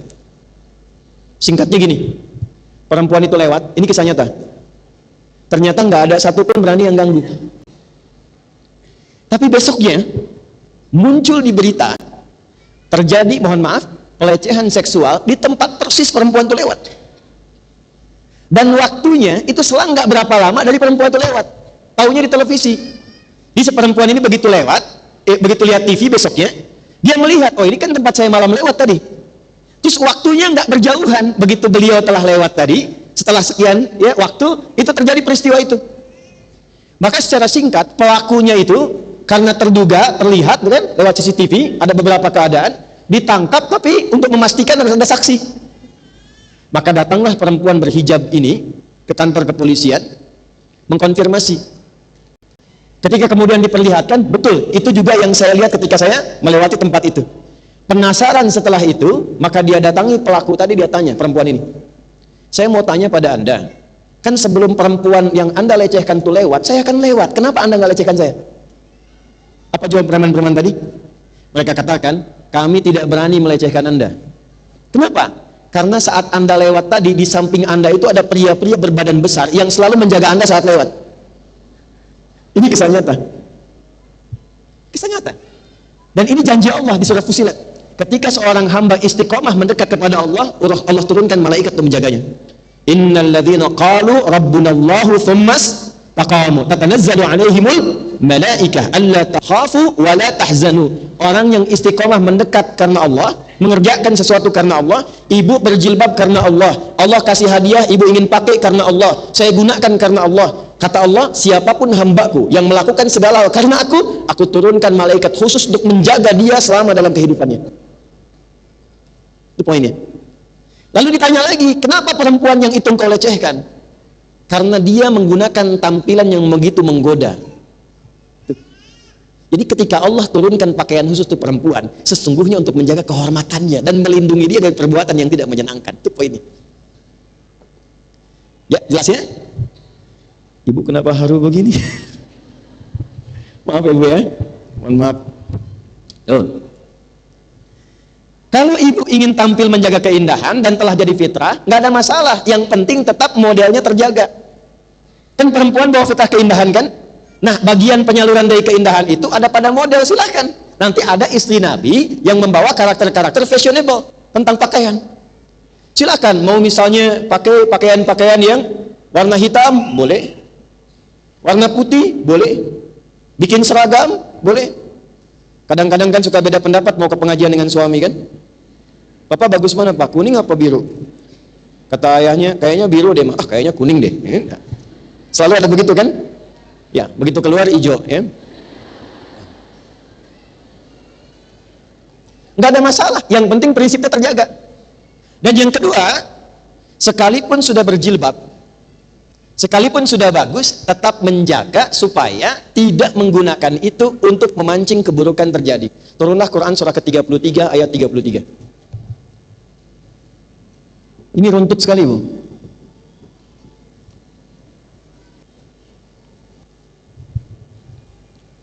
Sudah? Saya mau kisahkan dulu tentang spirit ayat ini. Dulu di Madinah itu juga di awal-awal kehidupan Nabi hijrah dan awal-awal orang berislam itu masih banyak pria-pria yang iseng, preman-preman pengganggu. Saat yang bersamaan juga ditemukan perempuan-perempuan iseng. Di antara keisengan itu yang kemudian menarik perhatian Al-Quran untuk turun hukum adalah sifat-sifat sebagian perempuan yang senang diperhatikan laki-laki. Hati-hati ya, Bu ya. Saya ulang nih, sifat perempuan yang sengaja berdandan untuk dilihat laki-laki. Tapi yang lihat bukan suaminya, tapi suami orang. Awas loh. Jadi kalau ada di masa kini, ada yang kemudian mencoba untuk praktek seperti itu, maka saya ingin katakan sudah terlambat. Karena di masa-masa awal jahiliyah itu sudah terjadi. Baik ya? Jadi kalau kita sudah keluar dari situ, hendaknya itu kita tanggalkan. Jadi sengaja dandan itu supaya kelihatan orang lain. Supaya kelihatan yang bukan mahramnya. Nah, ayat ini kemudian turun merespon untuk memberikan pernyataan. Perhatikan ayatnya. Waqarna fi buyutikunna. Ada? Awas, jangan salah mengartikan ya. Dan hendaklah para perempuan itu lebih baik diam di rumahnya. Kalau ibu baca ayat ini dengan terjemah saja, besok nggak akan lagi pengajian terjadi seperti ini. Semua di rumah. Lebih baik online daripada melanggar ayat, katanya. Karena itu penting ngaji tafsir. Kenapa turun ayat ini? Ayat ini respon kepada perempuan-perempuan yang biasa dandan supaya ingin kelihatan yang bukan mahramnya. Dia sudah punya suami, ingin dilihat oleh suami orang. Dia belum bersuami tapi ingin dilihat oleh yang bukan mahramnya, yang terlihat hal yang nggak boleh dilihat. Nah, kata Allah, daripada kamu mencelakai diri sendiri seperti itu dan turun kehormatanmu, lebih baik diam di rumah daripada berlaku demikian. Jelas? Sekarang nggak keluar rumah udah bikin status, ceplik foto. Ih, masa ini nih. Ini bahaya nih. Dan itu ada hadis-hadisnya di Nabi itu tentang itu. Sudah? Awas, hati-hati ya. Daripada Anda menggunakan model walaupun berjilbab bagus, tapi niatnya bukan karena Allah, niatnya hanya untuk keluar supaya diperhatikan orang di luar rumah yang bukan mahramnya. Kalau bahasa kitanya begini, daripada berhijab-hijabnya syar'i tapi pengen dilihat yang bukan mahram, lebih baik diam di rumah pakai daster dilihat suami. Paham? Jadi bagian kedua pun walaupun pakai jilbab, sudah bagus terjaga, tetap niatnya lakukan karena siapa? Saya berikan rahasia besar, Bu ya. Sekali lagi, ini hanya di antara kita. Kalau ibu jaga ini karena Allah, maka Allah akan hunjamkan kepada hati suami untuk terus membersamai ibu dalam kehidupannya. Sekalipun ibu tidak sedang di sampingnya. Saya ulang ya. Kalau ibu lakukan ini karena Allah dan ibu sudah berumah tangga, ada suami, maka Allah akan hunjamkan sifat kasih yang dalam pada suami sehingga ia terus mengingat dan membersamai ibu sekalipun ibu sudah tidak di sampingnya. Saya tanya ibu ya, ibu pernah dengar kisah ini nggak? Kalau Nabi Muhammad itu tidur dan beliau kemudian mengigau menyebut nama orang, yang disebut siapa? Khadijah. Kenapa? Karena Sayyidah Khadijah sudah mempersiapkan sebelum menikah dengan Nabi, itu sudah persiapan diri akan melakukan semua tujuan hidup berumah tangganya karena Allah. Silakan ibu baca sirahnya Sayyidah Khadijah. Itu beliau sudah persiapkan sebelum menikah dengan Nabi. Karena itu yang beliau cari itu yang dekat dengan Allah. Sudah ada viral, akan ada informasi dari saudaranya, ya, yaitu Warakah bin Naufal, akan ada Nabi lahir di sini. Itu beliau itu setiap yang lamar itu hampir setiap waktu datang melamar tolak, datang melamar tolak. Karena beliau menginginkan calon suaminya itu yang diridhoi oleh Allah. Maka ketika mendapatkan Nabi Muhammad pun pelayanan beliau kepada Nabi bukan sebatas karena suaminya, beliau lakukan untuk mendapatkan ridha Allah. Dan itu ada zikirnya, Bu. Ada zikirnya. Sehingga Allah tanamkan cinta yang dalam kepada diri Nabi, walaupun status beliau Nabi, Rasul, orang paling agung. Ya, kata Allah tuh begini di Quran. Kalau ibu ngaji Quran nanti diberi pilihan. Muhammad SAW, pilih semua perempuan dimanapun yang engkau inginkan, engkau pilih untuk dinikahi, aku ridai. Tapi hanya Nabi menyebut Khadijah. Itu poinnya.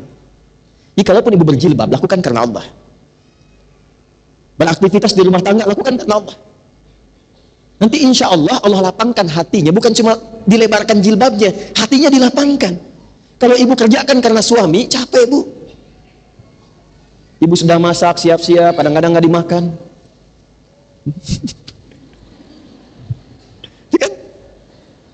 Mau berangkat, pakaian udah disiapin, kan kadang-kadang cuma dilihat, bukan itu yang dipakai, capek. Ya. Tapi kalau ibu kerjakan karena Allah, Allah itu menghargai prosesnya, bukan hasilnya. Mau suami makan, tidak makan, ibu masak itu sudah dapat pahala.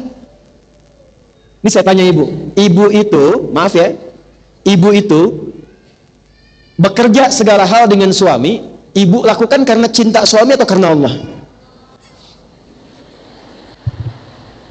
Karena Allah. Alhamdulillah. Ya. Jadi kalau ibu ngaji ke sini nih, ibu ngaji ke sini karena Allah, karena ustadznya.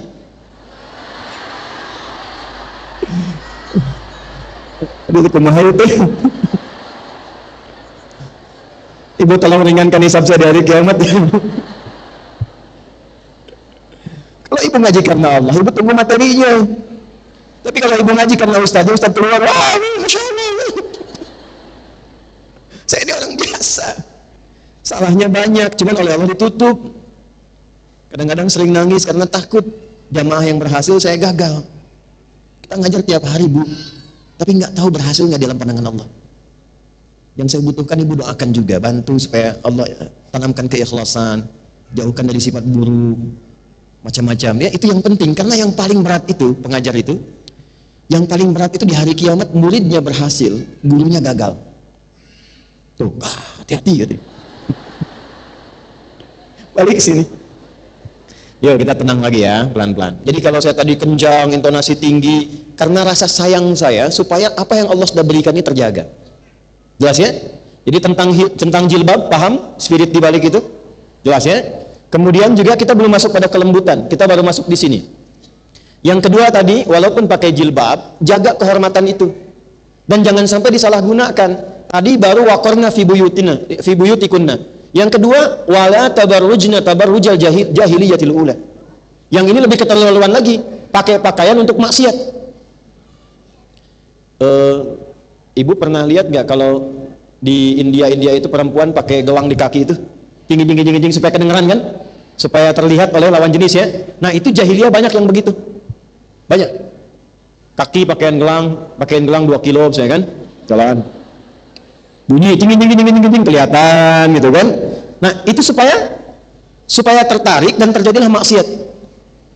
Nah, sekarang saya tidak akan highlight yang tidak berjilbab. Yang saya highlight itu adalah kok bisa Allah sudah kasih hadiah untuk menjaga kehormatan dirinya, kok dipakai untuk berbuat sesuatu yang maksiat. Saya tuh paling sedih kalau ada perempuan yang tertangkap misalnya melakukan pencurian dalam tanda petik, ternyata dia sengaja gunakan jilbab.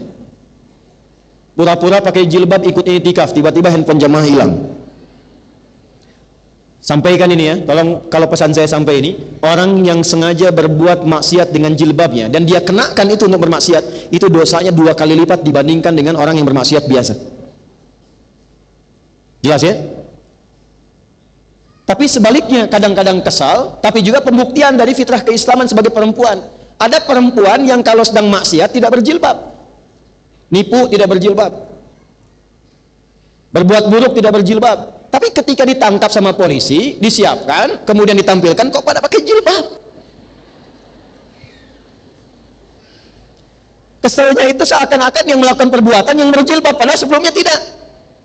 Tapi yang kedua ini yang Ibu baca, yang harus disyukuri adalah ternyata fitrah yang saat Allah ciptakan sebagai perempuan tampil di situ. Karena dia merasakan yang bisa meringankan hukuman dia dan menghilangkan persepsi orang supaya dia dianggap baik itu jilbabnya. Itu diakui. Ini pelaku maksiat pun masih mengakui bahwa jilbab itu kehormatan. Makanya ketika dia dirilis keluar, dia pakai jilbab. Dan kalau dia ingin melunturkan naluri hakim supaya senang dan mengurangi hukuman, nggak tanggung-tanggung, pakai jilbab yang panjang. Coba lihat. Itu fitrah, Bu. Pelaku maksiat saja sudah tahu tentang itu. Paham ya? Baik, balik lagi. Ini sudah bagian terakhir. Di materi ini kita masih ada saja. Kita sampai jam berapa? Ya, boleh. Silakan Ibu sampai dulu dengan suami Ibu di sini. Saya jam 11 pulang ya. Kita lihat yang kedua. Yang pertama tadi fitrah, ada keindahan, sifat anuthah, tampil indah. Jadi Ibu nggak ada masalah kalau Ibu senang ada seragam, ada baju, itu biasa, itu perempuan. Ya, peduli pada keindahan itu biasa. Tapi tempatkan keindahan itu untuk mendapatkan ridho siapa? Allah Subhanahu wa taala. Dua, punya sifat kelembutan yang unik. Yang dilukiskan dalam hadis tadi seperti tulang rusuk yang bengkok. Sudah? Bahasa gampangnya gini, lembut tapi perasa. Oke? Lembut tapi perasa. Bisa jadi kelebihan, bisa jadi kekurangan.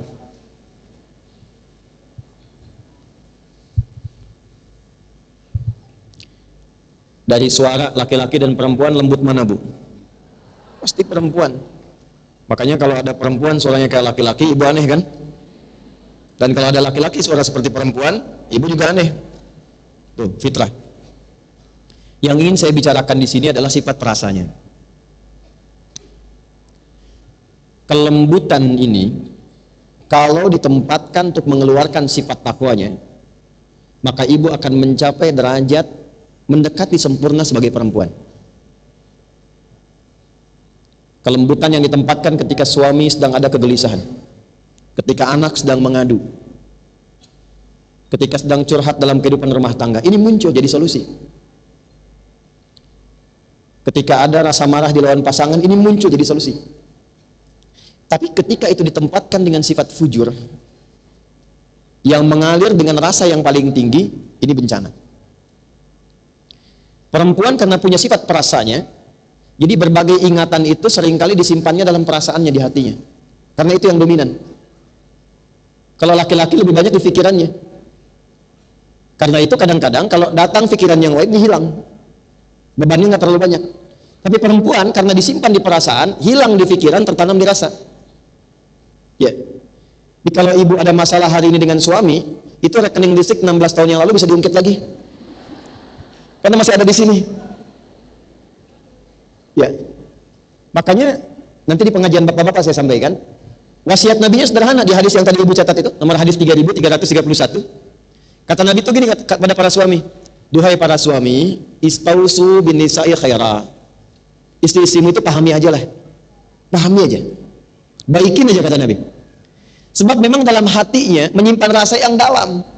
Sehingga kadang-kadang mau kamu luruskan bisa salah, kamu benarkan pun salah juga. Bahasa singkatnya gini, istri itu kadang-kadang tidak ingin dibenarkan, hanya menginginkan suami mengatakan saya salah. Paham ya? Iya kan? Karena istri itu nggak ingin dibenarkan, nggak ingin dianggap benar, cuman pengen suaminya aku salah gitu. Dan dalam bab itu yang keluar banyak kan? Bla keluar semua ya. Itulah sebabnya kenapa disebut mar'ah. Kenapa disebut mar'ah? Mar'atun.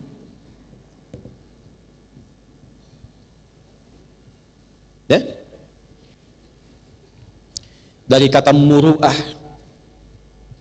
yang menyimpan kehormatannya dalam jiwanya. Kalau dia keluarkan itu jadi imro'ah. Makanya istri-istri pembesar dalam Quran disebut Imra'atul Aziz. Istrinya seorang perdana menteri di masa era Nabi Yusuf alaihissalam yang menggoda Nabi Yusuf itu, Imra'ah. Sudah?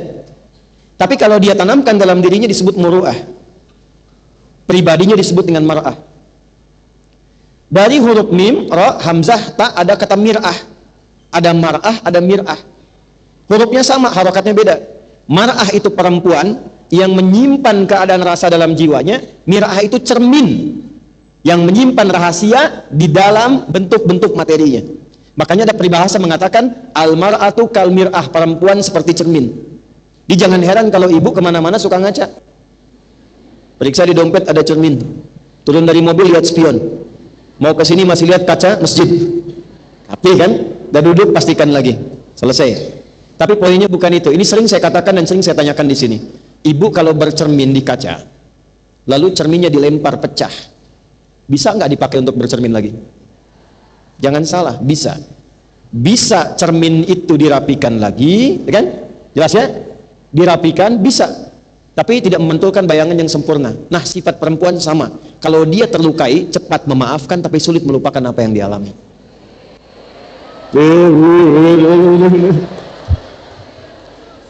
Nah, itu yang kurang bagus. Itu yang kurang bagus. Kenapa kita belajar Sayyidah Khadijah duluan? Untuk menempatkan yang paling tinggi. Jadi walaupun menemukan kegelisahan di diri Nabi, nggak datang tiba-tiba, kenapa Nabi Muhammad? Kenapa ya suamiku? Kenapa? Nggak ada. Dia bisa menahan itu. Dan nggak pernah curhat selama berumah tangga puluhan tahun. Kamu kenapa? Sekarang gelisah, dulu gelisah, 10 tahun dulu kamu datang ke sini gelisah juga. Nggak ada begitu. Datang, assalamualaikum, buka, waalaikumsalam, sedang gelisah betul. Kan turun dari Gua Hira, seperti pernah saya ceritakan. Masih ingat ya? Coba, ada yang cepat ingat, lambat lupa. Cepat ingat, cepat lupa. Lambat ingat, lambat lupa. Yang saya agak repot tuh yang lambat ingat, cepat lupa. Ya Allah, ampuni saya. Nabi Muhammad turun dari Gua Hira, wahyu belum turun. Setelah periode Iqra. Ini di Al-Bukhari. Di tengah-tengah tiba-tiba siang-siang malaikat Jibril turun dalam rupa aslinya. Muhammad, nengok kanan kiri nggak ada orang. Ke belakang kosong, ke depan lenggang.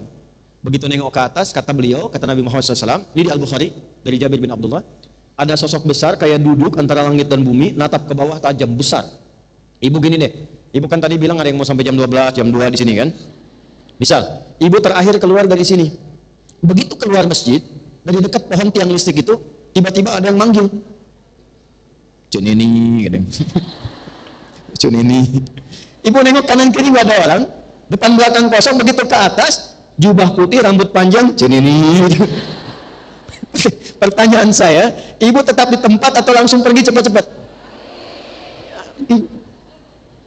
Nah, Nabi juga begitu. Ini bahasa hadisnya, farwaibtu minhu, aku merasa khawatir bulu kuduku naik sehingga aku cepat-cepat pulang. Jadi takut itu fitrah. Yang salah itu takut berbuat baik. Ya kan? Begitu sampai rumah, dibuka pintu rumah, itu melihat Sayyidah Khadijah. Ini yang saya maksudkan. Dan lihat suami sedang gelisah.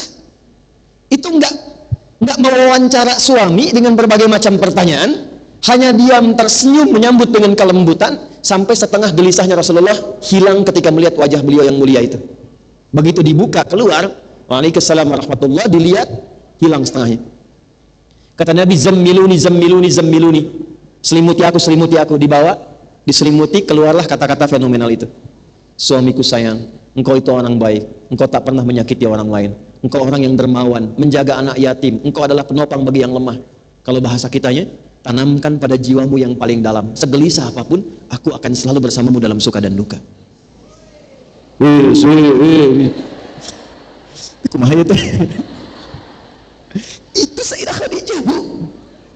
Ya. Aduh, ini korban drakor kayaknya mah ini. Maksud saya, ini semua potensi yang ada pada diri ibu itu optimalkan ketika dipraktekkan dalam realitas yang sesungguhnya. Ini suami banyak persoalan, di kantor banyak masalah, di jalan kena lampu merah, disalip sama mobil orang lain, nyampe ke rumah capek, begitu nyampe ke rumah ibu wawancarai. Kenapa kamu wajahnya begitu? Emang kenapa? Di rumah sakit masih begitu.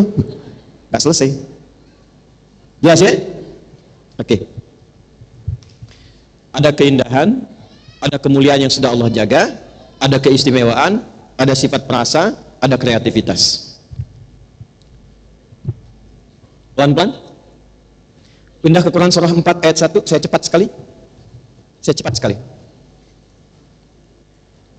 Karena saya mau tempatkan sebagai anak, sebagai istri, sebagai ibu ke nenek. Setelah itu baru kita kembali ke istri Nabi sallallahu alaihi wasallam. Saya punya waktu kurang lebih 15 menit lagi, jadi kita bisa optimalkan. Ya ayyuhan nasu, ada? Sudah? Ibu masih ingat nggak tadi yang saya sampaikan? Kalau ibu ingin mengoptimalkan semua fitrah manusia, fitrah perempuan yang baik itu, dikeluarkannya dari jiwa apa tadi? Masih ingat? Takwa ya? Kan ada nafsu, ada takwa kan? Ada fujur, ada takwa. Sekarang lihat, Quran surah 4 ayat 1. Ya ayyuhan nasu taqu rabbakumul ladzi khalaqakum min nafsin wahidah wa khalaqa minha zaujaha. Highlight ini. Hei semua manusia, tingkatkanlah takwamu kepada Allah yang telah mencipta, merawatmu, peduli dengan engkau. Rabb itu yang peduli, yang merawat, memberikan semua kebutuhan dan kebaikan. Bawa ini ke kalimat perempuannya wa zauj di situ. Tempatkan untuk perempuan. Hei semua perempuan yang telah aku cipta. Keluarkan potensi takwamu, tingkatkan takwa dan kedekatanmu dengan aku, Rabbu yang telah menciptakanmu dengan istimewa. Aku yang peduli kepadamu. Aku yang mencukupkan semua kebutuhanmu. Di pesan Allah ketika ibu menyadari semua keistimewaan ini, pesan pertama yang Allah berikan adalah aktifkan semua keistimewaan yang telah Allah berikan yang bersumber dari jiwa takwa. Pelan-pelan. Paham sampai sini? Kemudian wa khalaqa minha zawjaha wa batta minhuma rijalan katsiran wa bisa. Perhatikan, kalau ibu mampu mengoptimalkan itu, kemudian ibu hidup sampai berumah tangga pun berpasangan, akan terlahirlah anak-anak yang kuat baik lelaki atau perempuan. Ini menunjukkan kesan bahwa seorang ibu yang hebat, yang mampu mendekati Allah dengan takwanya, itu ternyata akan menular kebaikan ketakwaan itu yang bermanfaat untuk anak-anaknya, mau laki-laki atau perempuan. Makanya saya sering katakan, jurusan terbaik untuk perempuan itu jadi perempuan yang salehah. Kalau istri salehah, ibu-ibu yang salehah, nenek yang salehah. Dan betapa banyak orang hebat, bahkan laki-laki, itu menjadi bintang di zamannya yang melewati setiap era, itu karena peran ibunya. Saya mau rinci Bu ya. Ibu pernah dengar kan Imam Asy-Syafi'i? Bu, dikenal sampai sekarang itu, ibu jangan kira cuma ayahnya. Yang berjuang maksimal itu, ayahnya kan meninggal, ibunya. Imam Syafi'i itu lahirnya di Gaza, 150 Hijrah. Ayahnya meninggal. Bu, ini saya sampaikan penting sekali. Yang gendong dari kecil itu ibunya. Ibunya yang memulai ketakwaan kepada Allah, mendekati Allah, rajin sholatnya, lalu diwariskan pada anaknya. Beliau yang gendong Syafi'i kecil tawaf keliling Ka'bah. Disimpan di halaqah para ulama. Kemudian dibawa untuk menyatu dengan Arab Badui supaya tahu bahasa mereka yang bening, sehingga sama dengan bahasa Quraisy. Itu ibunya. Muridnya Imam Asy-Syafi'i, Imam Ahmad, lahir 164 Hijrah. Itu viral dalam kisah. Imam Ahmad itu hafal 1 juta hadis. Ibu tahu bagaimana kesalehan ibunya? Ibunda beliau saking dekatnya dengan Allah, dan kedekatan itu ditularkan kepada anaknya. Itu Imam Ahmad selalu dibangunkan menjelang subuh itu, sampai dalam musim dingin pun dimasakin air dulu, diwudukkan dengan air hangat. Walaupun dalam masa haidnya itu digendong, diantar ke masjid, ibunya nunggu di luar. Selesai dengan para ulama, balik lagi. Itu berkah ibunya. Ibu buka kitab Fathul Bari 16 jilid, buka jilid pertama di mukaddimah. Imam Al-Bukhari itu ibunya luar biasa. Beliau lahir, ayahnya meninggal dunia, usia sekitar 2 tahun menjelang 4, itu matanya divonis buta permanen. Tapi ibunya, dia punya mihrab, hamparan sajadahnya, dekatnya dengan Allah, doanya luar biasa. Anaknya diganti dari matanya yang tidak melihat itu dengan kecerdasan dalam jiwanya. Sekali dibacakan langsung ingat. Dan ibu mau bacakan berapa banyak pun bisa diulang dari awal, titik komanya sama. Al-Bukhari. Saya bacakan 10 hadis. Misal, jangan saya lah, ulama Irak ngundang Al-Bukhari, dibacakan 10 hadis diacak Bu. Sanadnya diacak, orang-orangnya diacak, kemudian setiap orang itu menyampaikan 10 ulama, satu orang ulama nguji dengan 10 hadis, diacak semua dari orangnya sampai isinya. Begitu yang pertama mengatakan, coba hadis ini benar atau enggak, tolong urutkan. Kata Imam Al-Bukhari, selesaikan itu 10-10-nya supaya langsung saya jawab. Begitu sudah 100, diurutkan dari yang pertama sampai yang terakhir, hadisnya disebutkan urutannya ini salah, yang benar begini, yang ini salah tempat, yang benar di sini, yang ini di sini, sampai ujungnya Al-Bukhari. Itu ibunya. Tapi yang mau saya cerita, saat usia 4 menjelang 5 tahun, dibawa ke Kutab, tempat belajar awal waktu itu disebut dengan Kutab namanya, untuk ngaji Quran. Itu begitu mengaji ke depan, level-level beliau itu sudah tinggi-tinggi semua, sudah senior. Cuma beliau yang kecil, dituntun oleh asistennya dari ibunya. Begitu sampai di tempat belajar, itu gurunya membacakan surat Qaf. Udah selesai, nanya iseng begini, man hafidha, siapa yang sudah hafal? Itu cuma Al-Bukhari kecil yang angkat tangan mengatakan, hafidhu an dhahri qalbi, saya sudah hafal dalam diriku. Hafal dalam kepala, itu kalimat yang benar. Ada hafal di dalam kepala, ada hafal di luar kepala. Hafal di luar kepala itu belum hafal namanya, karena masih di luar. Al-Bukhari benar kalimatnya, saya hafal di dalam kepala saya. Gurunya penasaran, diminta ke depan. Ini kisah nyata. Ta'al ya bunai, anakku sayang, maju ke depan. Nah, ini guru-guru kalau ikut pengajian ini, itu penting komunikasi dengan murid supaya merasa nyaman saat belajar. Begitu ke depan, ikra, baca. Bukan hanya hafalannya yang sempurna, tapi sifat hurufnya, tajwidnya, sampai ke makhrajnya, itu persis sama dengan syekhnya. Maka didoakan, ditepuk pundaknya oleh syekhnya, atau kamakala terjadi seperti dulu. Apa yang terjadi? Kata syekhnya, minal an tadrisul hadis. Mulai sejak ini, Ananda langsung belajar hadis. Karena syekhnya menyimpulkan, Quran itu sudah dijamin oleh Allah mudah dihafal. Hadis gak ada jaminan. Tapi anak ini adalah bintang, adalah berlian, yang pasti kalau belajar hadis pun akan cepat dihafal. Maka dengan bangga pulang ke rumahnya, ini kisah nyata, bertemu dengan ibunya. Dia nggak lihat, dia katakan, Ummi, tadi terjadi begini. Tadi saya belajar, kemudian saya diminta di tes hafalan, saya mengatakan begini, lalu guru saya mengatakan, sekarang belajar hadis. Kata Al-Bukhari kecil, uridul hadis. Mi, saya pengen belajar hadis. Kata ibunya, ya bunayya iktafi bil Quran. Anakku sayang, Quran dulu ya. Nanti kalau Quran dah selesai, baru hadis. Kata Al-Bukhari, la uridul hadis. Enggak Mi, saya yakin dengan Syekh. Saya pengen bersamaan belajar Quran. Lalu setelah itu beliau meraba jalan ke kamarnya, ibunya masuk ke mihrabnya tadi. Nanti di akhir saya tutup cara untuk mengaktifkan jiwa takwa bagi perempuan, salah satunya itu, coba ibu siapkan mihrab. Yang di situ khusus ibu mencurhatkan diri dengan Allah. Masuk ke mihrabnya, dibentangkan sajadah, di situ beliau sholat 2 rakaat, berdoa minta dalam sujud kepada Allah supaya Al-Bukhari diberikan kesembuhan dalam matanya. Nah, saat ibunya ini berdoa, mengalir air mata, Yal Basir, Yalladzi ala kulli syai'in qadir, a'id basirat abni. Ya Allah yang maha melihat, yang maha melampaui kuasamu atas segala hal, mohon kembalikan penglihatan anakku. Itu karena lelah tertidur, Al-Bukhari sedang mengulangi surat Qaf tadi. Sampailah di ayat 21 sampai 22. Begitu sampai di ayat itu dibacakan kalimat begini ayatnya. Laqad kunta fi ghaflatin min hadza, fakashafna 'anka ghita'aka fabasaruka al-yawma hadid. Ayat ini sebetulnya berbicara tentang hukum akhirat yang semua orang tak melihat, dibuka oleh Allah pandangannya supaya melihat. Maka keberkahan ayat ini diturunkan pada Al-Bukhari ketika sampai pada kalimat laqad kunta fi ghaflatin an hadza. Dulu pandanganmu tertutup, gak bisa lihat. Fakashafna anka ghita'aka, maka mulai hari ini kami buka singkapan pandanganmu, fabasaruka al-yawma hadid. Mulai detik ini kamu akan melihat lagi dengan tajam. Itu yang menurut medis butanya permanen, seketika terbuka pandangannya, ibunya mimpi ketemu Nabi Ibrahim, disampaikan bahwa anakmu akan melihat lagi. Karena nama Al-Bukhari itu bukan nama asli. Aslinya Muhammad bin Ismail bin Ibrahim bin Al-Berdizbah bin Al-Mughirah Al-Ju'fi Al-Bukhari Al-Khurasani Al-Uzbekistani sekarang. Jadi Muhammad bin Ismail bin Ibrahim. Kalau ibu namakan nama orang-orang soleh, itu aja tafaul, ingin mengikuti jejak kemuliaan mereka. Nah, di antara kemuliaannya Allah dekatkan sifatnya. Maka ketika ibu Imam Al-Bukhari berdoa, datang Nabi Ibrahim dalam tidurnya mengatakan, anakmu dapat kabar gembira dari Allah, akan melihat lagi. Anaknya mengulang Quran. Begitu tertidur, ini mengulang Quran sampai ke kalimat tadi, langsung dia kaget bangun, dia panggil ibunya. Ummi laqad ra'ait. Ibu saya melihat lagi, katanya. Ibunya kaget bangun, dipeluk anaknya, ditenangkan. Nih, lihat bahasa ibu, ditenangkan. Ya bunayya rabbama ra'aita biqalbik. Nah, mungkin engkau melihat dengan hatimu. La bal bi'aini, enggak dengan mata saya. Ini ibu pakai baju ini, di sekitar kita ada benda ini. Maka sadar ibunya bahwa anaknya sudah mendapatkan kemuliaan dari Allah, dibuka kembali penglihatannya, keduanya berpelukan. Sejak itulah belajar hadis sampai menghimpun Sahih Al-Bukhari sekitar 16 tahun. Itu ibunya. Nah, maka ayat ini ingin mengatakan, duhai para ibu, aku telah ciptakan engkau istimewa, kata Allah. Ada hal-hal yang baik dalam dirimu. Maka keluarkan, eksplor itu dengan jiwa takwamu, supaya terlahir keturunan-keturunan yang hebat.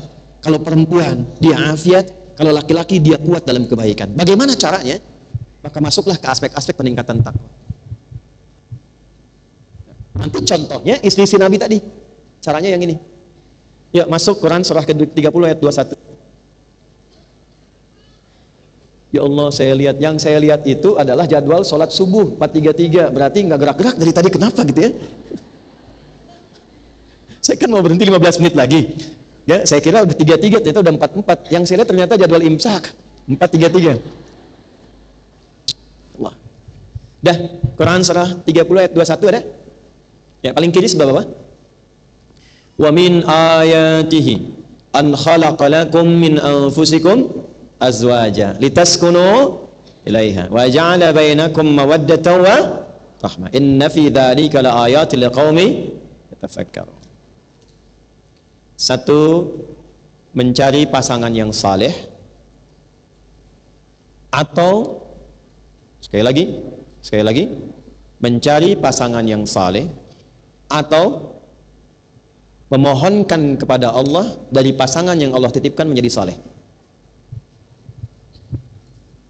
Berusaha bersama menjadi saleh. Ini dimulai dalam fase kehidupan rumah tangga. Sudah? Ibu kan tadi ingin samara kan? Ya kan? Di rumah tangga ingin sakinah, mawaddah dan coba lihat di ayat itu dibuka dengan kalimat ayat. Wa min ayatihi.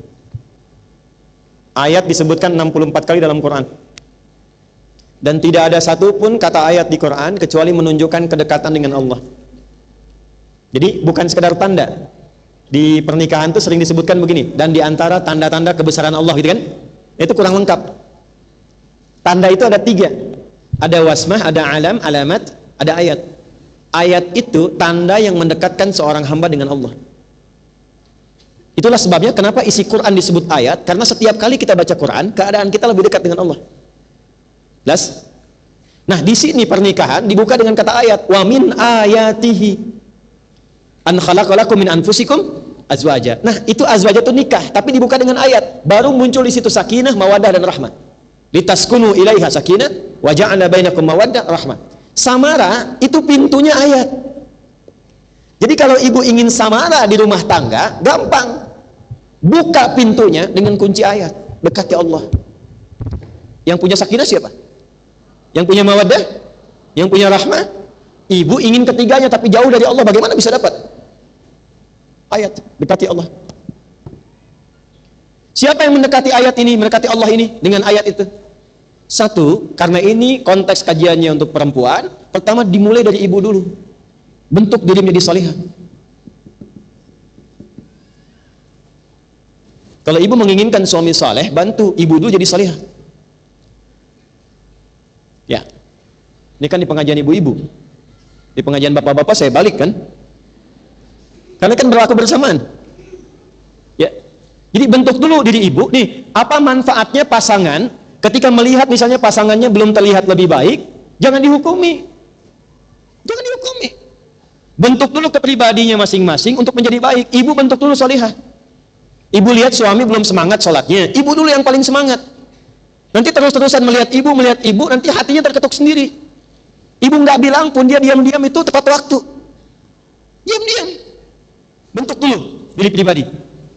Bagaimana caranya? Satu, dari sekian rumah ibu yang luas itu, siapkan satu bagian menjadi mihrab. Satu bagian aja. Ini konkret ya. Tidak harus satu ruangan. Kalau ibu punya satu ruangan, alhamdulillah nggak apa-apa. Tapi kalau seperti saya, yang saat baru kembali dengan istri itu cuma nyewa petakan, saya tinggal di petakan. Dan tidak ada beda, saya sekarang tidur di karpet, di lantai, di kursi. Gak ada masalah. Kan dunia sementara, besok juga tidur di tanah kan? Gak ada masalah. Apa yang besar dari dunia ini? Ya, kenapa harus begitu dibanggakan? Bukan aib, Bu. Ngontrak itu bukan aib.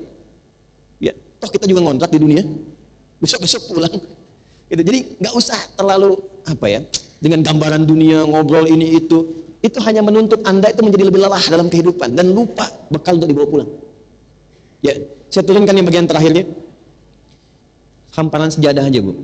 Saya cuma 3 petak depan untuk terima tamu, yang tengah itu untuk kami, ya. Kemudian yang belakang untuk ibadah dengan dapur. Itu cuma sehamparan sejadah. Di situ sih saya berdoa, di situ saya doa, di situ saya jamaah, di situ sholat bersama. Makan nggak pernah di situ. Mihrab itu tempat khusus yang digunakan untuk bermunajat kepada Allah saja. Berkhalwat, ya, khusus untuk Allah saja. Doa di situ, baca Quran di situ, curhatnya di situ, Bu. Dari mana dalilnya? Quran surah ketiga ayat 37. Untuk perempuan saya khususkan Maryam. Maryam itu disiapkan mihrab oleh orang tuanya. Apa rahasia mihrab itu? Satu, mempercepat kedekatan dengan Allah. Tapi tolong ya Bu ya, hanya untuk ibadah saja. Jadi selain urusan ibadah, keluar dari situ. Termasuk bikin status. Ceklik, maaf sedang di mihrab ya. Gak usah keluar. Itu hanya untuk ibadah dan curhat. Ibu punya masalah, curhat di situ. Sujud di situ. Ada anak misalnya sulit dengar ibu, curhatkan di situ. Itu nasabnya nanti ada ilmu sanadnya ke Nabi Yakub, Quran surah 12 ayat 86. Di Nabi Yakub itu kalau masalah ada di anaknya, ngeluhnya cuma sama Allah. Bahasanya tuh indah. Kalau bahasa bebasnya begini, ya Allah, Engkau yang percayakan kepadaku, Engkau yang titipkan kepadaku, aku telah berusaha seperti Engkau yang telah perintahkan kepadaku, aku yakin pasti ada kebaikan yang telah Engkau tetapkan untukku. Innama ashku bathi wa huzni ilallah. Aku tuh kalau ngadu cuma sama Allah. Jelas? Yuk, Quran surah ketiga ayat 37, saya bacakan cepat. Fataqabbalaha rabbuha biqabulin hasanin wa ammataha nabatan hasanan wa kaffaraha Zakaria. Kullama dakhala 'alaiha Zakaria al-mihrab. Maryam disiapkan mihrab untuk khusus ibadahnya mendekati Allah. Ketika Nabi Zakaria mengunjungi Maryam di mihrabnya, wajada 'indaha rizqa. Satu, rizkinya begitu mudah. Ibu-ibu, istri-istri, nenek, anak-anak yang mengkhususkan di rumah punya tempat khusus untuk berkhalwat, beribadah khusus mendekat kepada Allah. Yang pertama itu mendatangkan kemudahan rizki. Saya sering sampaikan Bu pada para suami, jangan diduga kalau Anda pulang ke rumah bawa harta yang banyak itu, sukses pekerjaan, proyek, hanya karena Anda saja, belum tentu. Anda mau sepintar-pintarnya Allah nggak berkehendak, nggak akan terjadi. Proyek ratusan miliar, suami pintar, apa dikirakan sukses? Belum tentu Bu, kalau Allah nggak berkehendak. Siapa yang mengetuk pintu langit supaya Allah memudahkan proyeknya? Istri di rumah, ibu. Saya sering tegur anak-anak Bu walaupun sukses. Kami punya kelas dari pengusaha-pengusaha tuh, 400 orang hebat-hebat macam-macam. Itu kalau sehari dia belum sapa ibunya, saya tegur tuh. Saya bilang, Anda nggak ngaji Quran. Allah tuh sampaikan Quran surah 46 ayat 15. Jangan dikira kesuksesanmu itu setelah kamu hebat begini itu karena ikhtiarmu. Engkau mungkin 30% saja, 70%-nya tuh ibumu yang tahajud malam-malam. Minta sama Allah supaya anaknya dimudahkan. Jangan seperti kami ya Allah, yang tidurnya di tempat begini, sukseskan anak kami ya Allah. Tuh bapak Anda tuh yang peluh keringatnya luar biasa, serabutan, mencangkul dan sebagainya. Makanya kalau ibu pun sekarang merasa hebat sebagai seorang anak, sukses dengan bisnis, dengan macam-macam, hal pertama yang harus dilakukan itu apa? Bakti orang tua. Nanti materi selanjutnya itu bakti orang tua. Dan itulah pembukanya. Jadi di posisi ibu sekarang sebagai anak, sebagai istri, sebagai ibu ataupun nenek, kalau bisa tuh punya tempat khusus walaupun sehamparan sejadah. Qalat ya Maryam anna laki hadza? Qalat huwa min indillah. Itu jawabannya. Ini semua dari Allah. Kalau tertambat cintanya pada Allah, yang keluar itu semua rahmat Allah. Dan nggak ada takutnya. Nggak takut tuh kalau suami cuma pulang 100.000 yang dibawa, nggak takut, nggak khawatir. Yang penting Allah ridha. Saya tuh Bu, ada seorang role model, harus sering kita belajar dari yang begini nih. Itu suaminya tuh, saya nggak sanggup juga mengatakan kalimat ini, tapi orang bilang itu serabutan, kuli bangunan. Istrinya cuma bawa-bawa kayu di sawah buat masak. Tapi kalau Anda kunjungi ke rumahnya, itu semua kayaknya ada aja, makanan, ikan, buah-buahan. Dan kalimat yang keluar selalu begini, Alhamdulillah, Allah selalu memberikan berkah kebahagiaan pada kami. Abi itu kalau pulang bawa uang banyak sekali. Berapa? Saya bilang, 500.000. Banyak sekali. Tahu nggak ibu siapa mereka? Keluarga Quran yang istrinya hafal Quran 30 juz, suaminya pun sudah 7 riwayat, dan mereka sedang berjalan-jalan di muka bumi. Yang orang lain anggap, wah ini orang biasa, cuma di sawah, cuma kuli bangunan. Ternyata mereka adalah sosok-sosok mulia yang sedang beraktivitas sementara di muka bumi. Jadi kalau Allah hadiahkan orang semacam itu dengan fasilitas biasa, ibu Allah kirimkan fasilitas yang banyak, bisnisnya sukses, nyaman, kajiannya banyak macam-macam, belum mampu mendekatkan diri dengan Allah, dengan cara apa lagi Allah kirimkan fasilitas? Coba diukur itu poinnya. Nah, jadi untuk membangun ketakwaan itu sekali lagi, Ibu harus ciptakan, bikin sendiri. Kalau nggak dibikin tuh nggak akan pernah jadi, Bu. Sudah, tinggalkan tuh pendapat-pendapat banyak orang sekarang bahwa perempuan harus setara, harus begini. Enggak, yang terhebat itu Anda jadi ibu yang baik, istri yang salehah, anak yang salehah. Mulai dekati Allah dulu. Itu dulu. Setelah itu silahkan mau jadi dosen kah silahkan, dokter perempuan silahkan. Yang mengandung perempuan, melahirkan perempuan. Kok yang periksa laki-laki? Ya kan? Silahkan. Tapi yang paling penting itu dekati Allah dulu. Dekati Allah. Ini poinnya. Nah, kalau sudah memulai dekat dengan Allah, nanti yang lain akan ikut, Bu. Saya datang ke Indonesia, dari Tripoli, terus dihadapkan pada satu keluarga. Unik nih, suami ngaji di A, istri ngaji di B, nggak pernah ketemu. Jadi kalau lihat wajah suami, wajah bid'ah terus tuh. Suami juga bingung. Akhirnya diputuskan, pas lihat saya ngasih ta'lim waktu itu, diundang ke rumah. Jadi guru-guru istrinya diundang semua, yang suami juga datang, dialog dengan saya. Karena mereka senang Quran hadis, yang saya keluarkan Quran hadis, ketemu. Akhirnya yang ini kita turunkan, yang ini kita naikkan, ketemu di satu titik. Alhamdulillah berkah. Apa yang terjadi? Keduanya kompak, istri menyadari kekurangannya di sini, suami menyadari ini yang harus dilakukan. Ketemu satu titik, istrinya berusaha dulu merubah menjadi lebih baik, suaminya ikut. Sekarang istrinya pentahsin Quran. Senang dengan Quran, suaminya buka rumah Quran, menyebar hampir di seluruh Indonesia. Yang paling menarik, yang luar biasa, begitu ibu dan suami istrinya dekat dengan Allah, anaknya ikut semua ke bawahnya.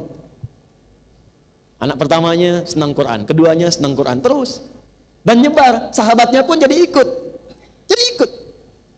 Itulah keindahannya, Bu. Jadi jangan vonis lu suami saya begini, kenapa nggak seperti ustadz ya? Itu yang Allah kirimkan, itu yang ibu rawat. Ibu dihisab dengan suami ibu, bukan suami orang. Catat itu. Bikin status. Anda dihisab dengan suami Anda, bukan suami orang. Makanya saya sering katakan, jangan terlalu banyak berharap kepada saya atau siapapun, sepanjang Allah sudah kirimkan pasangan hidup yang baik. Jelas ya? Jaga itu baik-baik. Nah, terakhir. Tadi baru menikah kan? Terus ada mihrab, sekarang mengandung, mau melahirkan keturunan, turun ayat. Quran itu detail banget. Dari ibu dicipta, apa keistimewaannya, keindahannya apa, sebelum menikah bagaimana, saat menikah, saat sedang mengandung, hamil pun ada turun ayatnya. Quran surah ke-7 ayat 189. Lihat ya? Sudah? Yang bagian pembuka itu sama dengan Quran surah 30 ayat 21. Jadi saya langsung ke kalimat falamma taghasyaha hamalat hamlan khafifa. Ada? Wa marrat bih. Kalau yang pembukanya sama dengan An-Nisa itu. Ya ayat 1 dan Ar-Rum ayat 21. Walladzi khalaqakum min nafsin wahidah, ada? Wa khalaqa minha zawjaha, ada? Nah, ke bawah. Falamma taghasyaha, maka tatkala istri mulai mengandung, hamalat hamlan khafifa, kandungan yang ringan. Sampai kemudian ke kalimat falamma athqalat, ketika kandungan mulai berat, usia 7 bulan, 8 bulan menjelang persalinan. Lihat ujung ayatnya. Da'awallaha rabbahuma la in ataitana salihah lanakunanna minasyakirin. Kalau istri sudah menjadi salihah, suami ikut, nanti secara otomatis keturunannya akan dijaga oleh Allah. Refleks suami istri itu ketika bahkan dalam kandungan akan memperbanyak doa kepada Allah supaya yang lahir anak-anak yang saleh. Itu poinnya. Ya Allah, sekiranya Engkau menganugerahkan anak yang saleh kepada kami akan sangat bersyukur, dan itu menghilangkan semua rasa sakit yang sedang dirasakan oleh istriku. Jadi adabnya begini, kalau istri mengandung, itu suami berdoa. Bukan hanya istri yang berdoa, dua-duanya. Dan saling mensupport. Nah, itu tidak mungkin bisa terjadi kecuali apa? Ibu bentuk dulu sebagai karakter salehahnya muncul dalam kehidupan dengan jiwa takwanya. Jadi kesimpulan cepatnya adalah, inilah diantara karakter-karakter perempuan yang ditampilkan dalam Al-Quran. Dari mulai keindahannya, kenapa mesti berjilbab, dari mulai keadaan hatinya yang kadang perasa tapi lembut, ya, kemudian dari mulai perangai dalam kehidupannya, ditempatkan sebagai pribadi, sebagai istri, sebagai ibu, sebagai nenek, dan turunan-turunan lainnya. Kalau kita ingin melihat lebih jauh tentang praktek ini, bagaimana detil prakteknya? Kalau sholatnya seperti apa? Kan ada mihrab kan? Tapi belum tahu sholatnya kan? Seperti apa tuh? Dari mana ilmunya? Bagaimana membawa jiwa takwa saat masak? Bagaimana membawa jiwa takwa saat suami sedang bertugas di pekerjaannya? Tidak ada praktek paling sempurnanya kecuali pada istri-istri Rasulullah sallallahu alaihi wasallam. Itulah sebabnya kenapa Nabi hampir semua aktivitas yang penting di dunia beliau melakukannya. Beliau pemimpin, beliau pernah berbisnis menggembala kambing, beliau pernah berjualan sampai juga merantau keluar, ya, beliau juga pernah merawat orang-orang sekitaran, semua aspek itu sehingga pendamping beliau mudah untuk diteladani. Nah, ibu sekalian, semua optimalisasi kesempurnaan dari sifat ini, contoh paling optimalnya Sayyidah Khadijah. Jika ibu bisa belajarkan dan keluarkan sifat-sifat yang pernah kita bahas dulu, itu insya Allah samara bisa dibawa ke dalam kehidupan rumah tangga. Tapi kalau ingin belajar detailnya, kita harus turunkan setiap karakter istri Nabi supaya sesuai dengan apa yang akan ibu pilih. Insya Allah pertemuan berikutnya kita akan masuki kepada sesi yang baru lagi pada istri Nabi SAW yang kedua, yaitu Sayyidah Aisyah radhiyallahu taala anha. Sayyidah Khadijah sudah, karakternya sudah. Jadi saya mohon mudah-mudahan ada perubahan setelah kembali dari sini menjadi lebih baik, dan yang paling penting adalah istiqomah. Ya, istiqomah. Yang paling jauh dari mana? Garut. Selain Garut, Sukabumi. Selain Sukabumi, Majalengka, Bekasi. Ada yang paling jauh luar pulau? Ya? Angkat tangan aja, dari mana? Ya? Nagrek, itu jauh banget Nagrek, Masya Allah. Lampung, lebih jauh dari Lampung? Padang, Sumatera Barat. Bukit Tinggi, ada yang lebih jauh dari Bukit Tinggi? Tidak ada, baik. Ya, Riau, oke. Okay. Bukit Tinggi dengan Riau, masing-masing satu buku ya. Baik. Ini ada pengantin as-sunnah, ini buka di rumah. Yang ini ada bahagia dalam naungan Quran dan sunnah. Saya titipkan pada panitia di Sab Muslimah, nanti tolong dibagi satu-satu, ibu dari Pekanbaru dan dari Bukit Tinggi. Jeda sebentar, kita berdoa dulu. Mudah-mudahan doa kita diterima Allah Subhanahu wa taala. Bismillahirrahmanirrahim. Alhamdulillahirabbil alamin. Allahumma nahmaduka kama 'allamtana an nahmadak ونشكرك شكرا كما علمتنا أن نشكرك أنت المقدم وأنت المؤخر بيدك الخير إنك على كل شيء قدير اللهم نصلي ونسلم على حبيبك الكريم رسولك المصطفى الأمين سيدنا محمد وعلى آله وصحبه أجمعين اللهم ارزقنا ya Allah ni'mat al-istiqamah fil ibadah. Ya Allah, anugerahkan kepada kami kemampuan untuk istiqamah dalam beribadah sampai akhir hayat hidup kami. La tada' lana fi maqamina hadha wa fi kulli maqamin dhanban illa ghafartah. Ya Allah, jika ada satupun di antara jamaah yang datang ke masjid ini membawa dosa, jangan biarkan dia pulang kecuali Engkau ampuni seluruh dosa-dosanya. Wala hamman illa farajtah. Jika ada di antara satu jamaah yang datang membawa kegelisahan, jangan biarkan dia pulang kecuali Engkau telah tenangkan keadaan jiwanya.